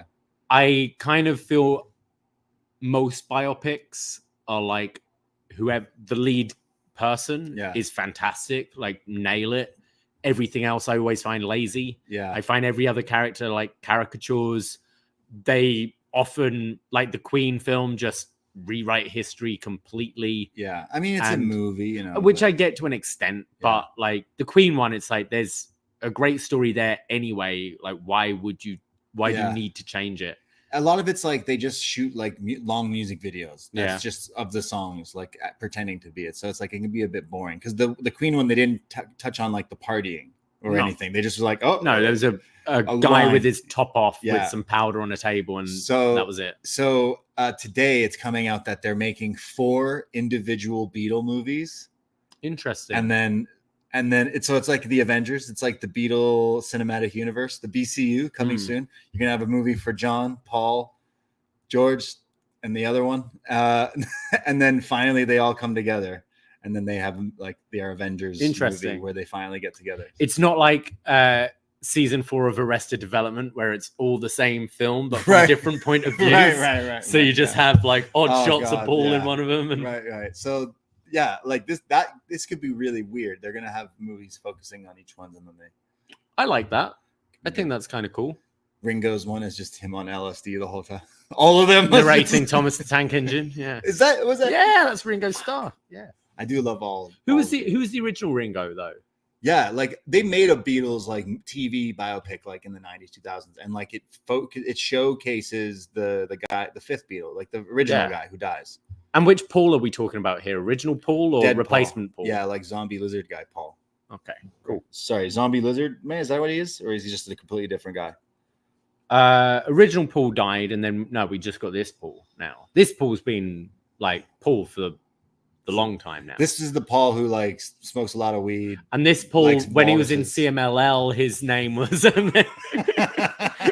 Brothers Mystico, but Mystico is also Yeah, I don't know. How, Dralistico. And I don't remember how we got onto the topic of Beatle biopic, but I would watch that movie. I think I don't know. we went from Joe Gacy to Madam Web to the Beatles. Well, like they're totally going off the Joker, and that's something in wrestling. Like how many wrestlers take from the Joker? Yeah. Literally speaking, some wrestlers dress up as the Joker like multiple times. I have the fucking Joker pentamask here on our set. It's like Joker is an iconic character, so I feel like them just going to the well, but this time legit like showing him in the straitjacket in the interrogation room. And then they break their own fourth wall with Luca Crucifino being like, hey, you can't, that's actually illegal, which is what we say all the time. Yeah. So it's going to lead to something. I'm not sure quite what, but ridiculous. We see Carmelo Hayes, who goes to the Chop Shop, chop-tees.com. It's his barbershop. And I thought this was pretty good. This is like a produced video cutting between all the moments of Trick and Mello right from the beginning of like the first episode of 2.0 when they came together. Yes, very fitting that it's in a barber shop. Yes. Right? Because Marty Jannetty, Shawn Michaels. Ah, true. Right. He says, see where I am? It's where it all began. Good memories, great moments. And I'm here all alone, but I ain't lonely. Let's talk about it. I'm here in my prime. My principles stay intact, knowing I didn't have to snake my boy out of his spot. And it's a shame because you played your part so well. I wanted to lift you up with me. And this is how you repay me? By trying to be the number one guy in NXT. You could have been number 5. You could have been number 3. Hell, because you're my boy, you could have even been number 2. But you came for number 1. And Mello ain't second before nobody. And I let Trick go ahead of Trick Mello gang just to amuse you. Trick ain't ahead of me in nothing. You're stupid. You couldn't even see the signs. I saw you side-eyeing my championship. I am your biggest competition. And sooner or later, I knew I had to get you before you got me. So, Trick, wherever you're at, stay there because your 15 minutes are up. And now back to business. Ilia, you want to see me? Well, get in line. Because if you ain't talking about that NXT championship, you got nothing to talk about. Love it. I thought this was great. Love Heel Mello. Heel Mello is exactly where it's at. He is like the bread and butter of what we got going on in NXT. And now it's like the evolution. He was heel already. Then he turned babyface. He was our champion. Now he's turned on his best friend, a character in Trick Williams, a person who's been super over and has become like the white knight of NXT. And he turned on him. And we haven't seen him since. And Mello now is cutting a promo in a barbershop, which has been a part of his gimmick. And the kind of Shawn Michaels tie in there, it's very poetic in a way. And yeah, this is a great promo. And everything was very logical from like his perspective on why he did it. It wasn't just like a Russo, I'm bad because I'm bad and I screwed you. Like everything, like he, right from being North American champion, he was the A champion. In his eyes, he was the number 1 guy, even though it was a secondary belt. And then having the top title and love the promo here from Mello, like one of the best talkers in the game right now and in WWE. And like, again, can't wait to see some of the stuff he gets into in the main roster eventually. But I can't wait to be part of Stand and Deliver and hearing the whole crowd booing this man against his buddy. Because that has to be like the end game of this era of NXT is Trick Williams defeating Mello at Stand and Deliver for the NXT title. And with Mello saying like, hey, Ilia, I'll only talk to you if you give me the title match. And Ilia obviously later on kind of pretty much accepts that because next week they're going to have a face-to-face. But we will get to that match for Stand and Deliver. But either way, on the way there, enjoy the ride because definitely loving some of Mello's work. And this is his finest work thus far. And he could be a real baddie in the world of wrestling. It's unfortunate because eventually I hope they squash the beef back on the main roster. They'll be like, money comes first. We got to be boys again. That's been the thing with every like big NXT act. It's like cool. Yeah, we need the breakup, but also we want to see them as as a team again. Yeah, and then break up again. Right. Still can't believe we never had Undisputed Era on main roster. Crazy. How ridiculous is that? It's okay. Now we got Undisputed Kingdom. Cool. Ariana Grace comes to the ring, and Vic says, Byron, you used to be a pageant judge. What would you rate Ariana out of 10? And this is true. Byron Saxton used to be a pageant judge. And I found a tweet from July 15th, 2023, where he says, it's been north of a decade since I've served as a pageant judge, but super thankful to have met a vast array of exceptional women who are driven to make a positive impact on the world whilst working with an esteemed panel of judges. Thank you, Princess America pageant, for having me. So yeah, like a decade ago, he judged pageants, and he did it again last year. He then says that some people call him Sax Lover. Okay. He was saying that that's his nickname because Vic was like, oh man, poor Thea Hale, like she's going through trouble with dating. And Byron's like, I've had a lot of success in love life and dating. And Vic's like, I have a hard time believing that. And Byron says, yeah, they used to call me Sax Lover. And Vic says, I actually have an even harder time believing people called you Sax Lover. And then it took me a second that Sax Lover might not be the best name for like a Casanova type guy. Sax Lover. Sax Lover. He's a sax lover. But his name is Byron Saxton. Wouldn't you just call yourself the Sax? The Sax. The Sax man. Sure. But yeah, his judging, don't get me wrong, I like Ariana Grace a lot, but he's like, what would you judge her out of 10? And he goes, I would rate her 10 out of 10. No, 11 out of 10. It's like, come on. You got to be a bit harsher with your judging there, Byron. Yeah. There's no 11 out of 10 in Miss, what did he do? Congeniality. Princess America pageant. Miss Congeniality. Yeah. So we get Ariana Grace versus Jacy Jayne. Start off with some posing from Grace. Jacy sends her into the corner with a back elbow, followed by a senton for a 2 count. Grace then does this like elbow drop where she kicks her leg high in the air first. I thought she was going for like the split leg drop we saw like Nikita Lyons do. Yeah. Like the split-legged like Kelani Jordan or RVD? No. Like the where you kick your leg up in the air and then just fall with the leg. Yeah, didn't Logan Paul do it? Yes, yeah, exactly. Nikita tweeted like, "Hey, that's my move." It looked like she was going for that, but then just lands an elbow. It was kind of weird. Jacy then dumps Grace to the floor. The ref is holding Jacy Jayne back, which allows Jasmine Nix. That's her name. Jasmine Nix. Jasmine Nix? Jasmine Nix. I'm checking the calendar. You've already looked for her. Oh. You couldn't find her. I think I was looking for the wrong name. Okay. Jasmine Nix. Jasmine Nix. Yeah. No. Nix. We talked about her. She's the one dating the Squid Games guy. Oh, okay. Right. Yeah, we've seen her a bunch. Yeah. But we didn't know her name. She's June for anyone. Miss June.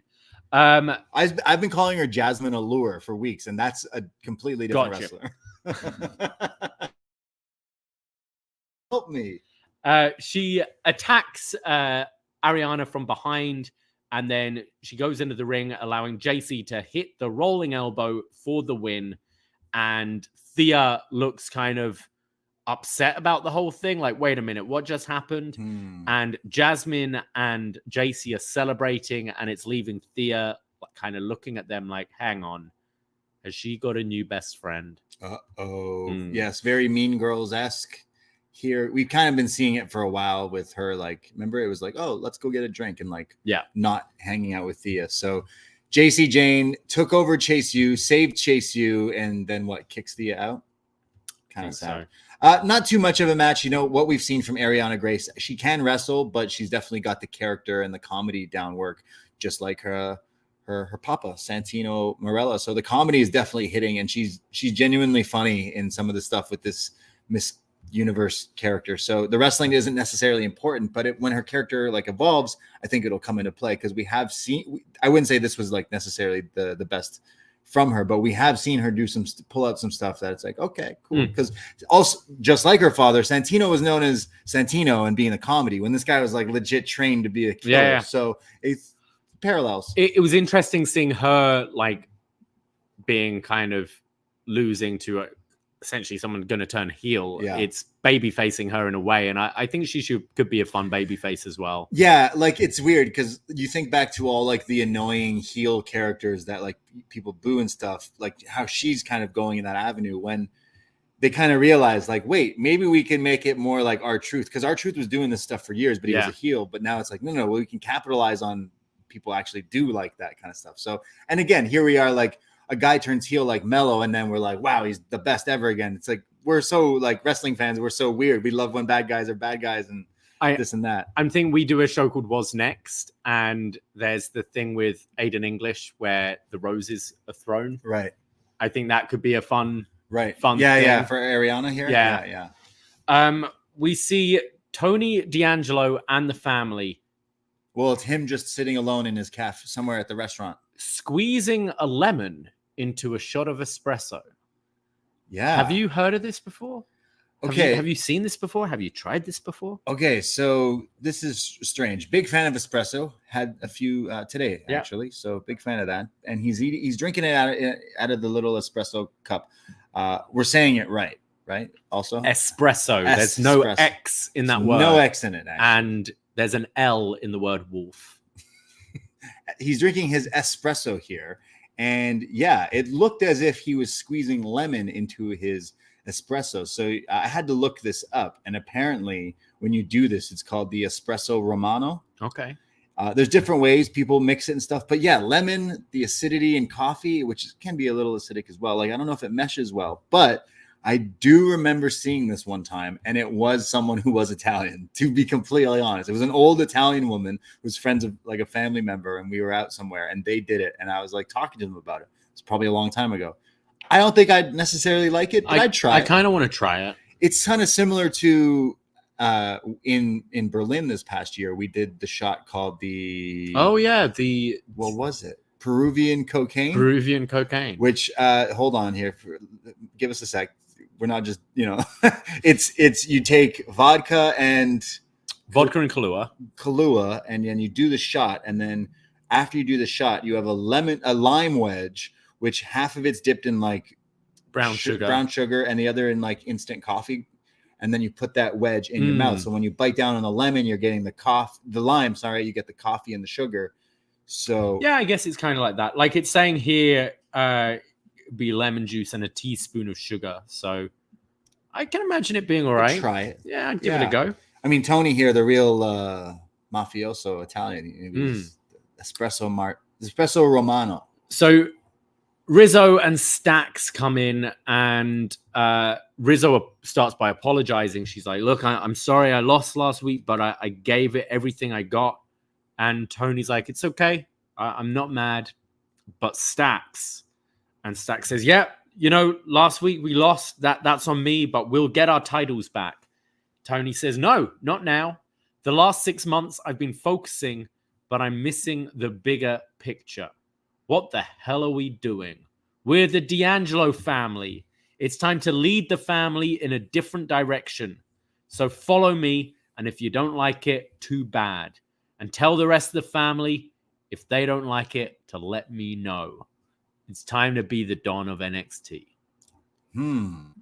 So is Tony turning heel again? Is this going to be the start of the dissension maybe between Tony and Stax? You kind of feel like they're such a unit now, the two of them specifically, that like they should just go up on the main roster as the Italian mafia guys. Like at this again, point, it's another thing. It's like, do you want to do a breakup angle and then put them back together? And I don't think you'd want to do the breakup angle with other breakup angles already kind of happening. I don't know. I don't want to see them. I mean, this could be a slow thing, but I'm wondering if it's Tony being a bit more heelish again and Stax starting to question his leadership from it. And well, Tony can go for Obafemi.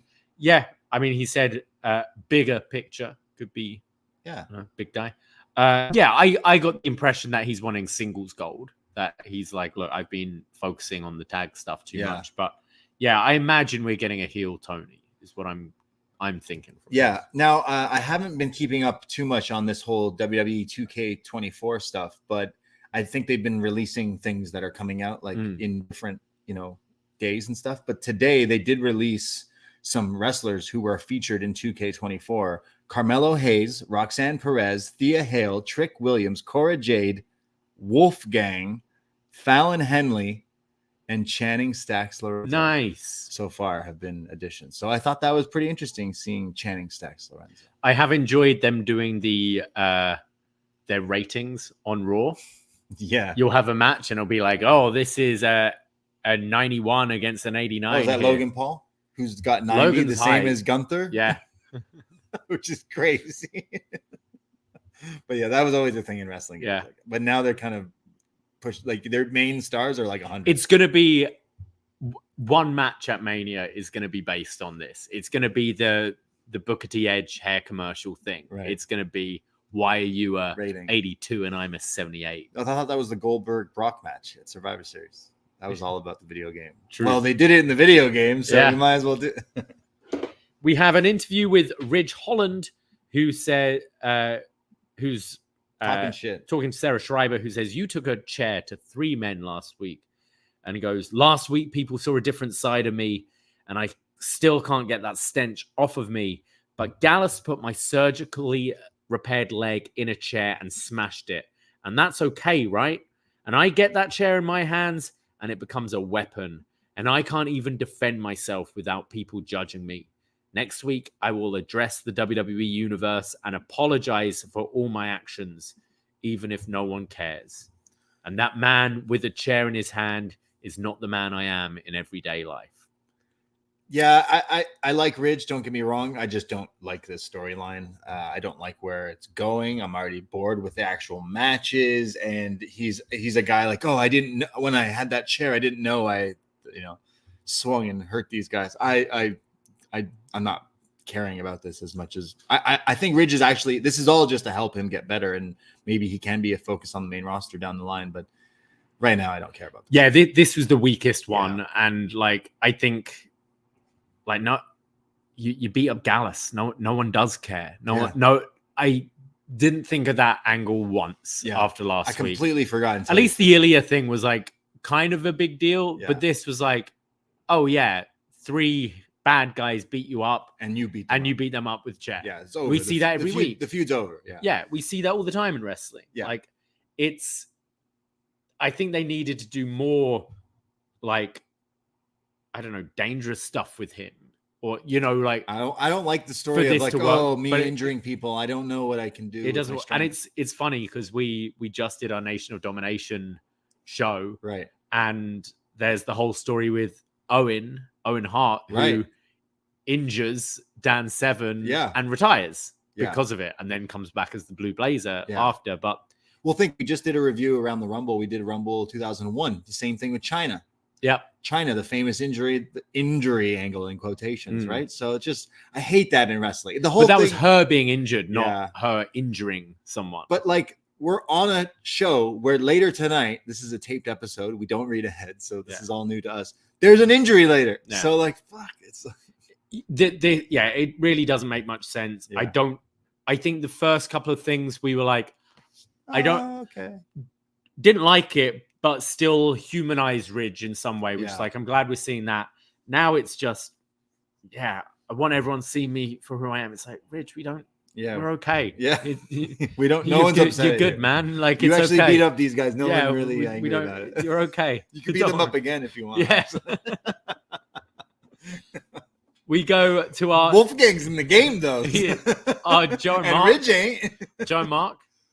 Well, to be determined. Squeeze some lemon on that coffee, Stop. We go to our number 1 contenders tag match: Chase U versus Axiom and Nathan Fraser. Axiom and Fraser are doing their quick attacks on Andre Chase. Standing shooting star from Fraser. There's a double arm, like Rana arm drag combo from Axiom to both members of Chase U. And then both Axiom and Fraser are hitting their like tandem suicide dives either side. Very fast. They remind me, their entrance reminds me of the Power Rangers now that they're both doing the like crazy slow-mo, fast forward frozen thing. But they're fast. They're both hitting like crazy. I think there was like 4 or 5 in a row of like crazy topes. Duke comes in with the big boot, gets caught with the super kick from Axiom, but then delivers his big Uranagi. This looked pretty cool, actually. I think he picked up, I believe it was Axiom for a gut buster, but as he's jumping, he's delivering a senton onto Fraser as well. Yeah, I'm not quite sure if it hit maybe like the way they thought, but still an innovative move and definitely something I've never seen before in wrestling. So. I like this. He then goes for the Razor's Edge that gets countered into a Rana from Axiom. Yes, very Splash Mountain. Yeah. Tag to Fraser. Then they're just hitting quick tags to allow them to double team Duke Hudson, who comes back with a double clothesline and then tags Andre Chase, who hits a high cross and then which gets rolled through. He's trading. Jack Knight covers with Nathan Fraser and eventually catches his legs and pins him 1, 2, 3. Chase U advance and will be facing Bron Breakker and Baron Corbin. Is that? I don't think it's announced for next week, but it's either next week or at the Roadblock or something. Yeah. But yeah, a pretty fun match here. Both teams very fast. Axiom and Fraser, they kind of look like geeks to me, but they hit some pretty impressive moves, and like they are very well skilled and trained when it comes to actually, in the squared circle. But everything else for me isn't necessarily working for me, but loving that they've at least now turned heel, because it's like, well, sort of heel. Again, I'm not sure if they are. Yeah, I don't, like here they kind Like of were supposed to be, but they're doing like flashy I moves. feel Chase U are going to be heel. Yeah, maybe soon. Yeah, I mean they wasted all the money. The students, Axiom, especially Fraser, are just annoying. Yeah. But their style is so that's babyface friendly, isn't it? Maybe they're just heel to me because I think they're annoying. They're Caden and Casey. I mean, they right? come out like someone in the chat right now. RYN says Axiom and Fraser think they're in CMLL. Like these guys come out with the flashy entrance thing, and they look a little nerdy, but when they actually wrestle, like they're really impressive. And this was pretty fun, especially the end there with Andre and Axiom, like the crazy back and forth pinning, or was it Fraser? I can't tell, but this was pretty fun. So after the match, here we go. They're attacked by Gallows and Anderson, the OC, the Good Brothers. Yeah, Andre Chase and Duke Hudson should have known that the devil is always in your six. Yes, because here we go. The Bullet Club are on NXT. Too sweet. The fucking luckiest sons of bitches in the world of wrestling. It was funny. I've had two moments recently. I was watching SmackDown on Friday. Okay. And Gallows and Anderson show up to have this bit with AJ. Right. And for a split second, I was like, whoa, what are the Good Brothers doing in WWE? Oh, no, they've been there for a while now. For a while, yeah. And then on Monday, watching Raw, I'm kind of like doing some work on my computer, hearing some stuff go on. I'm thinking, I kind of half glance up and see a guy in a black t-shirt, and for a second think it's Ludwig Kaiser. Right. And then look up and it's, oh, is that Chad Gable? No, wait. Oh, that's Michael Chandler calling out Conor McGregor. It's like, sorry, what's going on? Wait, Chandler Bing? Michael Chandler. Michael Chandler. Yeah, that was pretty crazy too. Yeah. I think that's pretty smart. WrestleMania? Is that? Chelsea Handler. Wait, sorry. Michael Chandler. Michael Chandler versus Conor McGregor. Yeah. It's happening at WrestleMania. Yeah. That's what I took from that segment. Anyway.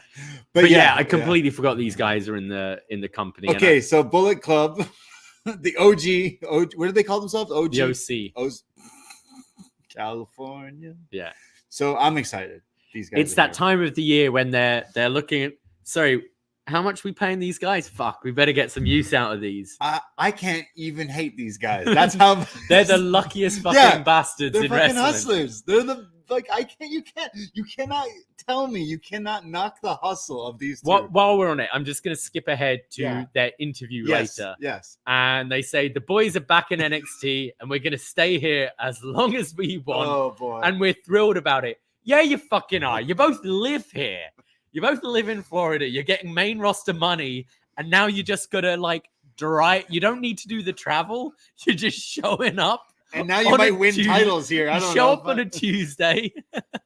Oh man. These are, I don't know how they've done it, but they've done it for so long. Literally the luckiest bastards in wrestling. Festus and the Machine Gun. Yeah. Here in NXT. Okay, so they make it clear. What do they say? They say when it comes to the NXT Tag Championships, we're going to separate the men from the boys. And Baron, we didn't realize you came here to be a comedian. They then make fun of Bron Breakker and talk about his dad and his uncle and say, but everything ends the same. It will be a magic killer. 1, 2, 3. Too sweet. This better fucking not be the stand and deliver match. It's gonna be. Buddy, it might be. You finally just got me really invested in Baron Corbin. Finally got me invested. I love this team. Corbin and Bron. Yeah. And they're gonna be up against these two. Like, look, these guys during the pandemic, we reviewed, what was it? I watched it twice. The Talking Shopomania. And then we watched them you watched them in TNA, and they blatantly were like, we stole money from TNA. We didn't work. We did as many. They were getting paid by Tony as well at the same time. They were on AEW every week. Yeah. They originally turned down AEW when AEW was launching to go back with WWE. And AEW kind of because Heyman was like, wasn't it? Someone was like, no, we got to keep them. Don't let them go. So they didn't and paid them even more money.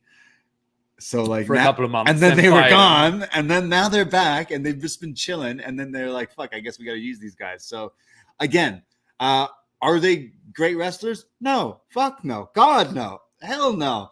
But I cannot knock the hustle of these two. So I genuinely laugh. I don't know how I didn't like get spoiled on this. I guess nobody fucking cares and watches NXT other than us. But I genuinely howled laughing at this. Both of us were just laughing at this, like, oh my God. And then it sunk in like, it's not the stand and deliver. Oh no.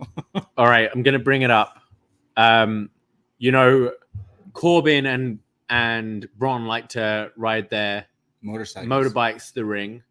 WrestleMania weekend, Gallows Anderson, Boneyard match. Oh fuck! Never forget, they were a huge part. Let's do it.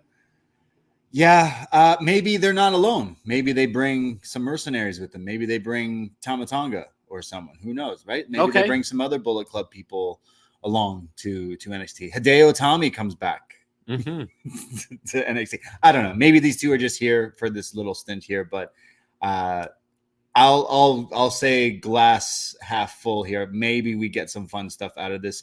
I am a fan. They make me laugh a lot of the time. I used to love specifically Karl Anderson in New Japan. He was fucking awesome. So I really don't mind the whole sort of, oh, you're not doing much on the main roster. Let's bring down to mix up. And I mean, we've seen in the case of Baron Corbin, it's helped him a lot actually. But yeah, we'll see. NXT, the future of wrestling. And we got the Good Brothers teaching these kids.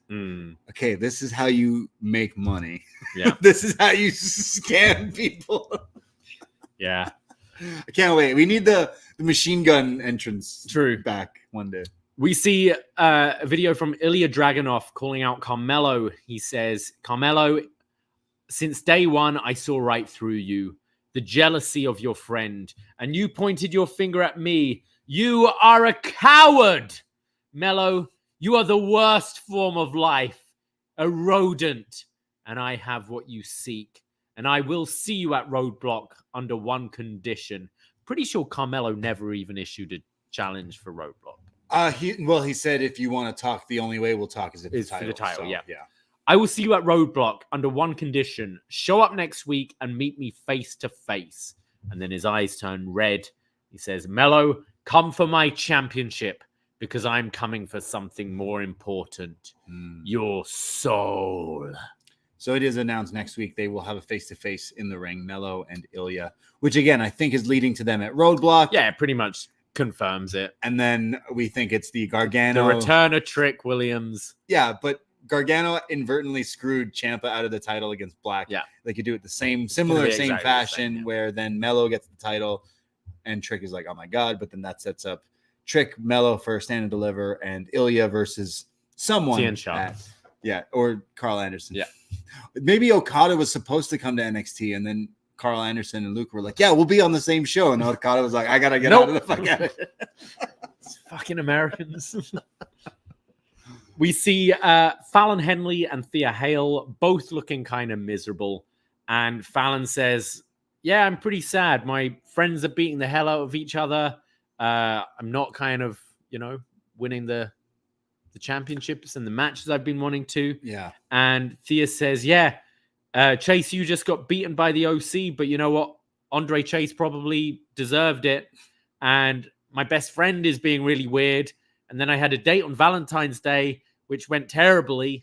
And Fallon goes, I've had a few bad Valentine's days in my past. If I could delete February 14th, I would. I mean, February is already short enough. We can't lose another day. And says, let's go for a walk. And then as they're walking off, she's going, so last year, Brooks was dating Kiana. And yes, Vic Joseph says, now that is a locker room leader. See, Fallon Henley getting the rub. Maybe she becomes championship material by Stand and Deliver. So yeah, maybe that's what they're building up with her. Like she took Ren Sinclair under her wing for a bit. She took it to Tiff, right? Yeah. She basically sent Tiff packing. Yeah. Really, who's now in the chamber. She's kind of just the voice of reason. Yeah. In the locker room there. Which she's like, oh, Valentine's Day should be deleted. We have a Poisonrana Instagram, which I follow Fallon Henley, and I loved her Valentine's Day Instagram post with her partner being like, love my partner, happy Valentine's Day. And I was like, oh, that's what a sweet looking couple. And here she is like, Valentine's Day sucks.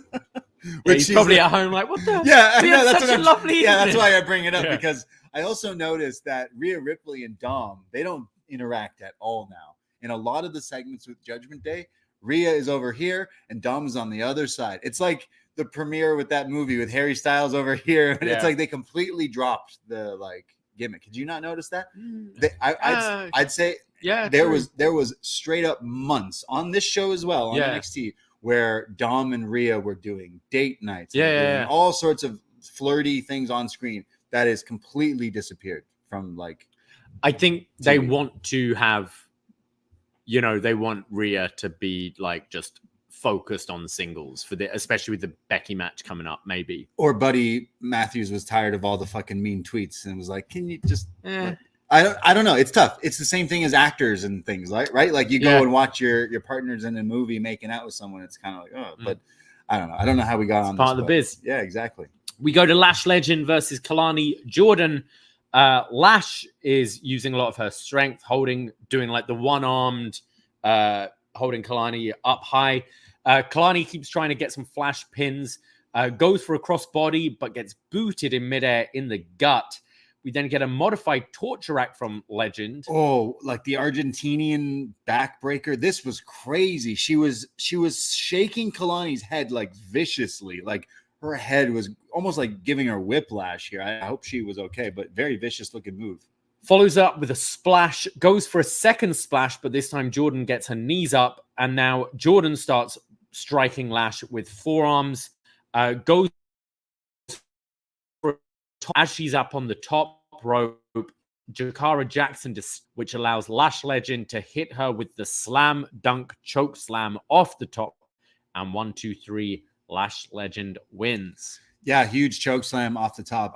It was like a modified version of the one she's been doing, but I've been loving that slam dunk choke slam as well. But I think Lash has stepped up in the past little while. I think the metaphor stuff has worked character-wise, coming into her own. But Kelani and Lash both kind of up-and-coming stars here, and I'd say both have promise here in WWE. So I think Lash is improving because I see Lash got a lot of hate in the last year or so, and that she has been on TV and thrown into the deep end on TV live and stuff. And I think she's improving. So that's some good news. Yeah. I think this was her best singles match. I think she stood out in multi-person matches or tag matches where she can kind of just come in and do what she's good at and then hide. And obviously in singles, you're way more exposed. She did have I can't remember who it was up against, but there was a rough match the other week. This was definitely her best single showing. I thought she looked good here. And Kelani too. Kalani's good, yeah. After the match, Kiana James and Izzy Dane run out, but Kelani fights them both off and escapes. So we're going to that feud. Yes. This is where we had the Good Brothers. That's where we got the Good Brothers. I should mention that the Good Brothers do reference the Chase U calendar. Oh, yeah. Right before that promo, they're like, oh, I enjoyed that calendar they put out. The Good Brother. Hot Asian wife? Yes. So we go to our main event, the NXT Women's Championship. Shotzi taking on Lyra Valkyria. And both are trying to sort of mat wrestle to start. And they're trading pin attempts. Shotzi howls like a wolf, goes for a head scissors, but Lyra flips out of it and then mimics the wolf howl herself. She needs a bird call. Caw-caw! Caw-caw! Akululu! Another Arrested Development. Yeah. That's not a chicken. Shotzi then hits a lucha-style arm drag off the top rope and then goes for a DDT through the rope. So basically, she's kind of got Lyra draping and is going to DDT her on the apron as she drops to the floor. and just a standard kind of dropping from the apron, feet first to the floor, and her knee just blows out. Shotzi falls. We cut to commercial break. She basically jams her knee here. So again, we don't tend to read ahead. If this was a tape show, we tend not to try to purposely read ahead for just the purpose of this weekly show that we cover. So this was something that came out. This was something that was kind of unavoidable in the wrestling news thing. So it actually made me feel a little uncomfortable watching this match, because it's like, okay, when's this going to happen? And I wasn't necessarily looking up how, in fact, she did injure herself. And I'd say it's only a few short minutes into the match. I have Shotzi has since again, this was taped last week. She has now gone through some surgery. She put a post out saying, I tore my ACL, which means I will be out of action for about 9 months. Go check out her social media for the whole post there. But she'll be okay. She's got surgery. She'll be out for a long time, but very unfortunate here. And was hard to watch, because you could see like the look on Lyra's face was like, it was Shotzi doing the move, right? But I mean, we've seen this a lot. Like Shotzi is, you hear she's blown her knee out, and Shotzi's got a bit of a rough style. She's got a kind of Jeff Hardy thing about her where it's a bit reckless and not necessarily pretty, but it's fun. And we've seen her do those like crazy suicide dives and stuff like that. Yeah. So you hear there's an injury and you're expecting it something like that. And it's quite often in wrestling, it's the simplest of things. Think like Triple H blowing his quad out was just hitting a clothesline from behind or whatever. And it happens. And actually, you know, we didn't get much of the match, but I was surprised to see the style Shotzi was working here, because it was a lot more kind of traditional wrestling style, which I'm not used to. And it looked to me like she's actually been working on some different things. Right. And if she was going to have an extended run here in NXT, which from her tweets, she kind of made it sound like she's felt a little lost on the main roster, and she was coming down here for a bit of a reset, as we've seen with many people. Just such a shame, and being out for probably 9 months. But very sad. We're big fans of her, especially when we watched her in Evolve and here in NXT and the tank and everything. So hopefully she rests up and comes back better than ever. I noticed she looked a bit different. That maybe I don't necessarily watch her on SmackDown a lot, at least week to week, and I noticed she looked maybe a little skinnier. Like maybe that could have something with the injury, like possibly your leg and stuff. There's a lot of injuries in NXT right now. We mentioned Nikita Lyons is also out with another injury. Who else just got injured? Like there's quite a few. Oh, Cora Jade, right? She just got injured too, and all these are leg injuries, oddly enough. So. Feel for Shotzi, feel for all the wrestlers out there. Like, remember, these are actually real people that do this. And sometimes a simple move like that, it can happen. And I felt really bad for her watching this. And I hope she's again okay. I hope she's at home watching Creature of the Black Lagoon on repeat. Got some ice cream. I hope she's all right. OIN says he thinks Shotzi got hurt on the rope spot just before. Yeah, she did like a run up the turnbuckle arm, like a lucha arm drag. But then, maybe from that she didn't necessarily put all the weight on her leg yet, because it is when she jumps down that she's like, oh, that it goes. But yeah, unfortunate. So they go to commercial right away. After the break, we see Lyra in the ring, and she looks like she's kind of close to tears. Yeah. Like she's sort of welling up here. The ref definitely was talking to her a bit there too. Ava comes out and says, due to the injury Shotzi has suffered, she will not be able to compete. And therefore, Lyra, this is an open challenge, and whoever comes out is your next opponent. And Lash Legend comes out. And this was all pretty much on the fly by the sounds of it. Yeah. So Lash comes out. We're getting Lash v Lyra for the NXT Women's Championship. Lyra just starts delivering these rapid kicks to the leg of Legend. Legend comes back with a big backbreaker and then another modified kind of torture rack. And then we cut to the locker room where some of like your next in line girls are watching the TV. Yeah, this was pretty funny.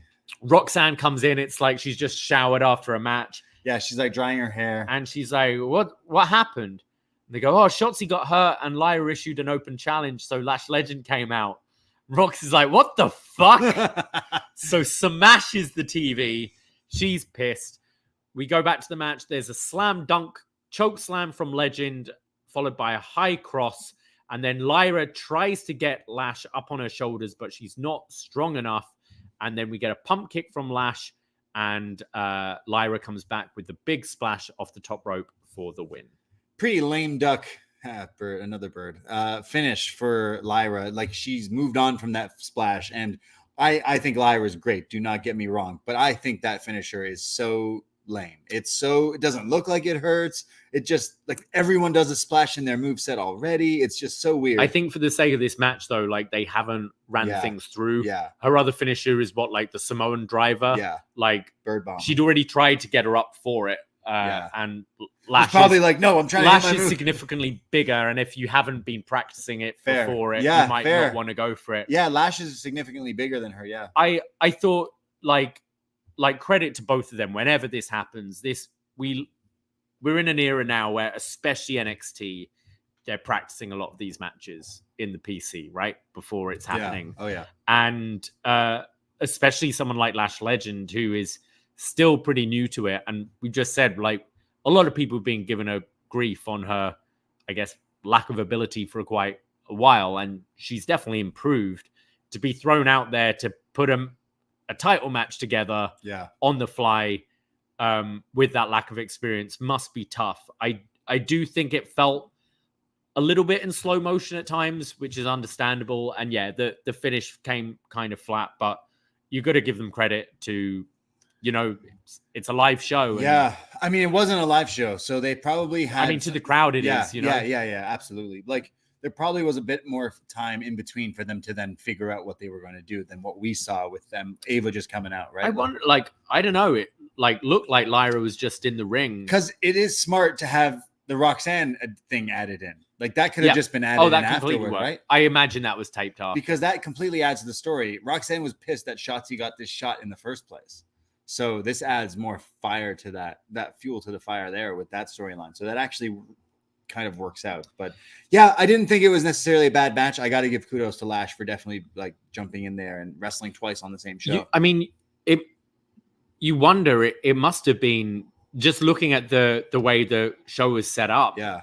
The previous match was Lash Legend versus Kelani Jordan. Right. So she's probably just, not hit the showers yet. It's a work. Whereas the other women's match was Ariana Grace versus Jacy Jayne, who probably have now, they've had their match, they've showered, they've got ready. Same with Roxanne and Wren Sinclair. Yeah. So Lash, it was probably, you're in your gear.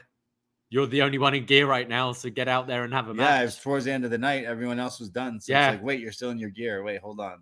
Yeah, true. Possibly. But either way, an interesting spot and terrible spot. I recently brought up that on Women of Wrestling just last week, there was an injury and they really focus on it. They replay it a bunch. This past week, they had the character Ariel Sky come out in a neck brace. And now they've turned it into a storyline too. Basically, the character, the coach is like, well, we brought in a new cheer person for Team Spirit and then we got another one injured. So I guess the coach has got to, put my gear back on, and then stepped into the tournament. And I was like, whoa, they turned a real injury into something. I always think back to Undisputed Era versus Roddy in the red Calvin Klein's. Roddy was like, "Don't wait." Was that a different time? That was a different time. Oh, Roddy did it a few times. Roddy in the history of NXT has stepped up when injuries happen. It's like that guy can wrestle with his eyes closed. Yeah. I think so.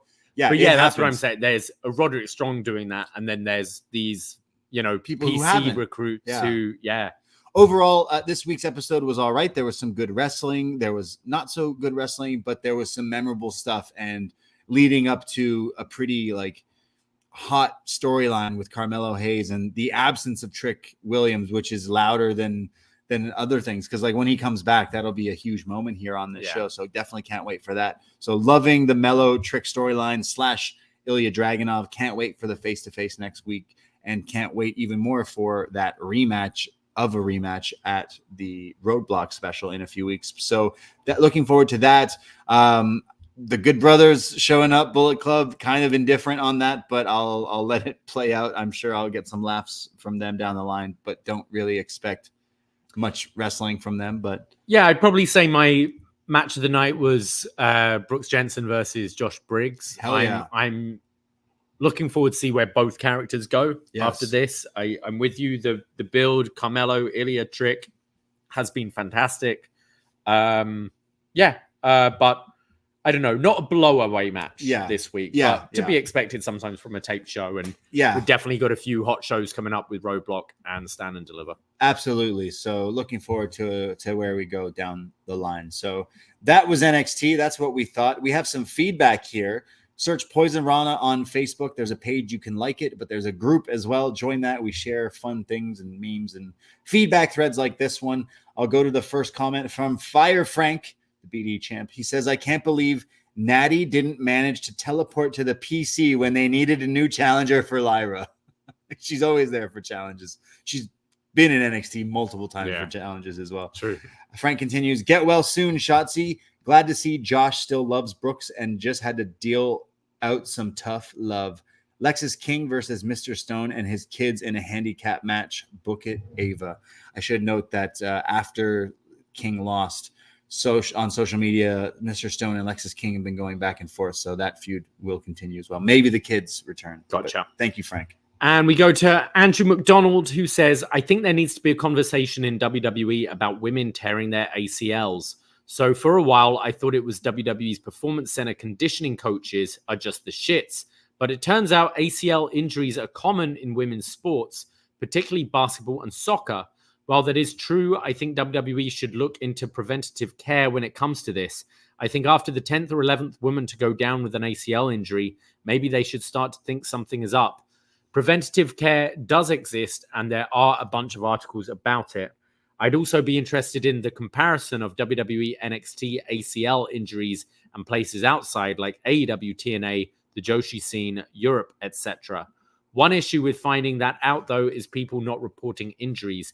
Victoria, for instance, doesn't have an ACL anymore. She tore it in 2003, never got it fixed. So yeah, bit of a Debbie Downer feedback, but I feel WWE is going to ignore this and people are going to keep getting hurt. Poor Nikita Lyons is already out again with an injury, but that hasn't been specific as to what that injury is. Yeah, I've seen a bunch of people talking about that over social media. It's like, hey, there's a bunch of them that happens. And if Andrew's saying that kind of does happen in other things, is it something to potentially look at? I don't know. Different training? I should ask my brother about it. He's sports therapist, sports physio. Wow, there you go. So what do you know about ACLs? Why do these girls keep tearing their ACLs? What's going on? Yeah. It's a conspiracy. Yeah. Thank you, Andrew. Thank you all for tuning in and listening to us here chat about some NXT. Elimination Chamber is this Saturday morning. Who's winning? Quickly. Predictions. All right. Becky, Drew, Judgment Day. What's the other match? The Grayson Waller effect. Sorry, Perth. No, there's one more match, isn't there? There's 4 matches right now. Yeah, I've named 3.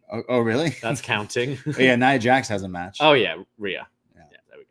I think Drew wins the chamber. Mm-hmm. I think Rhea Ripley retains. I think Becky wins her chamber. And I think Judgment Day retains. All right, we're on the same page. There you go. So that'll happen. We'll be live sometime on Sunday. We'll be back next Tuesday here on the post feed. postwrestling.com for all the updates of everything else that John, Way, Sino, everyone does over on the website. And of course, Poisonrana. Check out all the stuff that we do. We have the free feed, tons of podcasts, and we have our Patreon. It's how we keep the lights on. $5 to become a friend. Check out all the shows that we do. We have so many in the back catalog as well.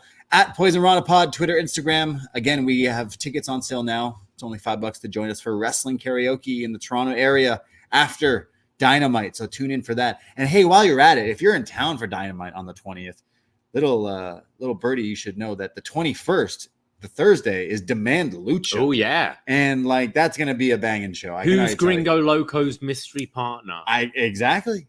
It won't be. Is it Onita? And then he's doing the favor at the ECW tribute Don't show. Tease me, bro. Is that what we're getting? Tease. Gringo and Onita doesn't make sense. It's against our favorites, his Los Medicos, isn't That's it? true. Okay. Yeah.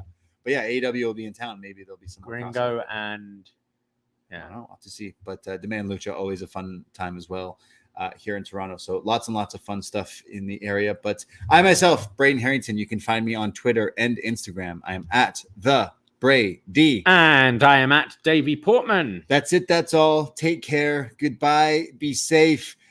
and go get yourself a Chase U calendar. And remember, hashtag save Chase U. We haven't talked about Scott D'Amore.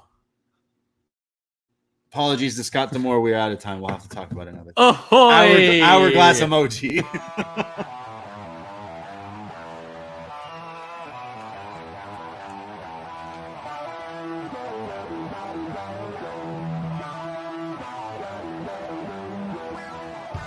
First time in a long time, but back like I never left.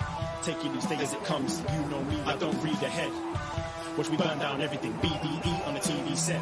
When I'm in control on the road, you could never really know what's up next.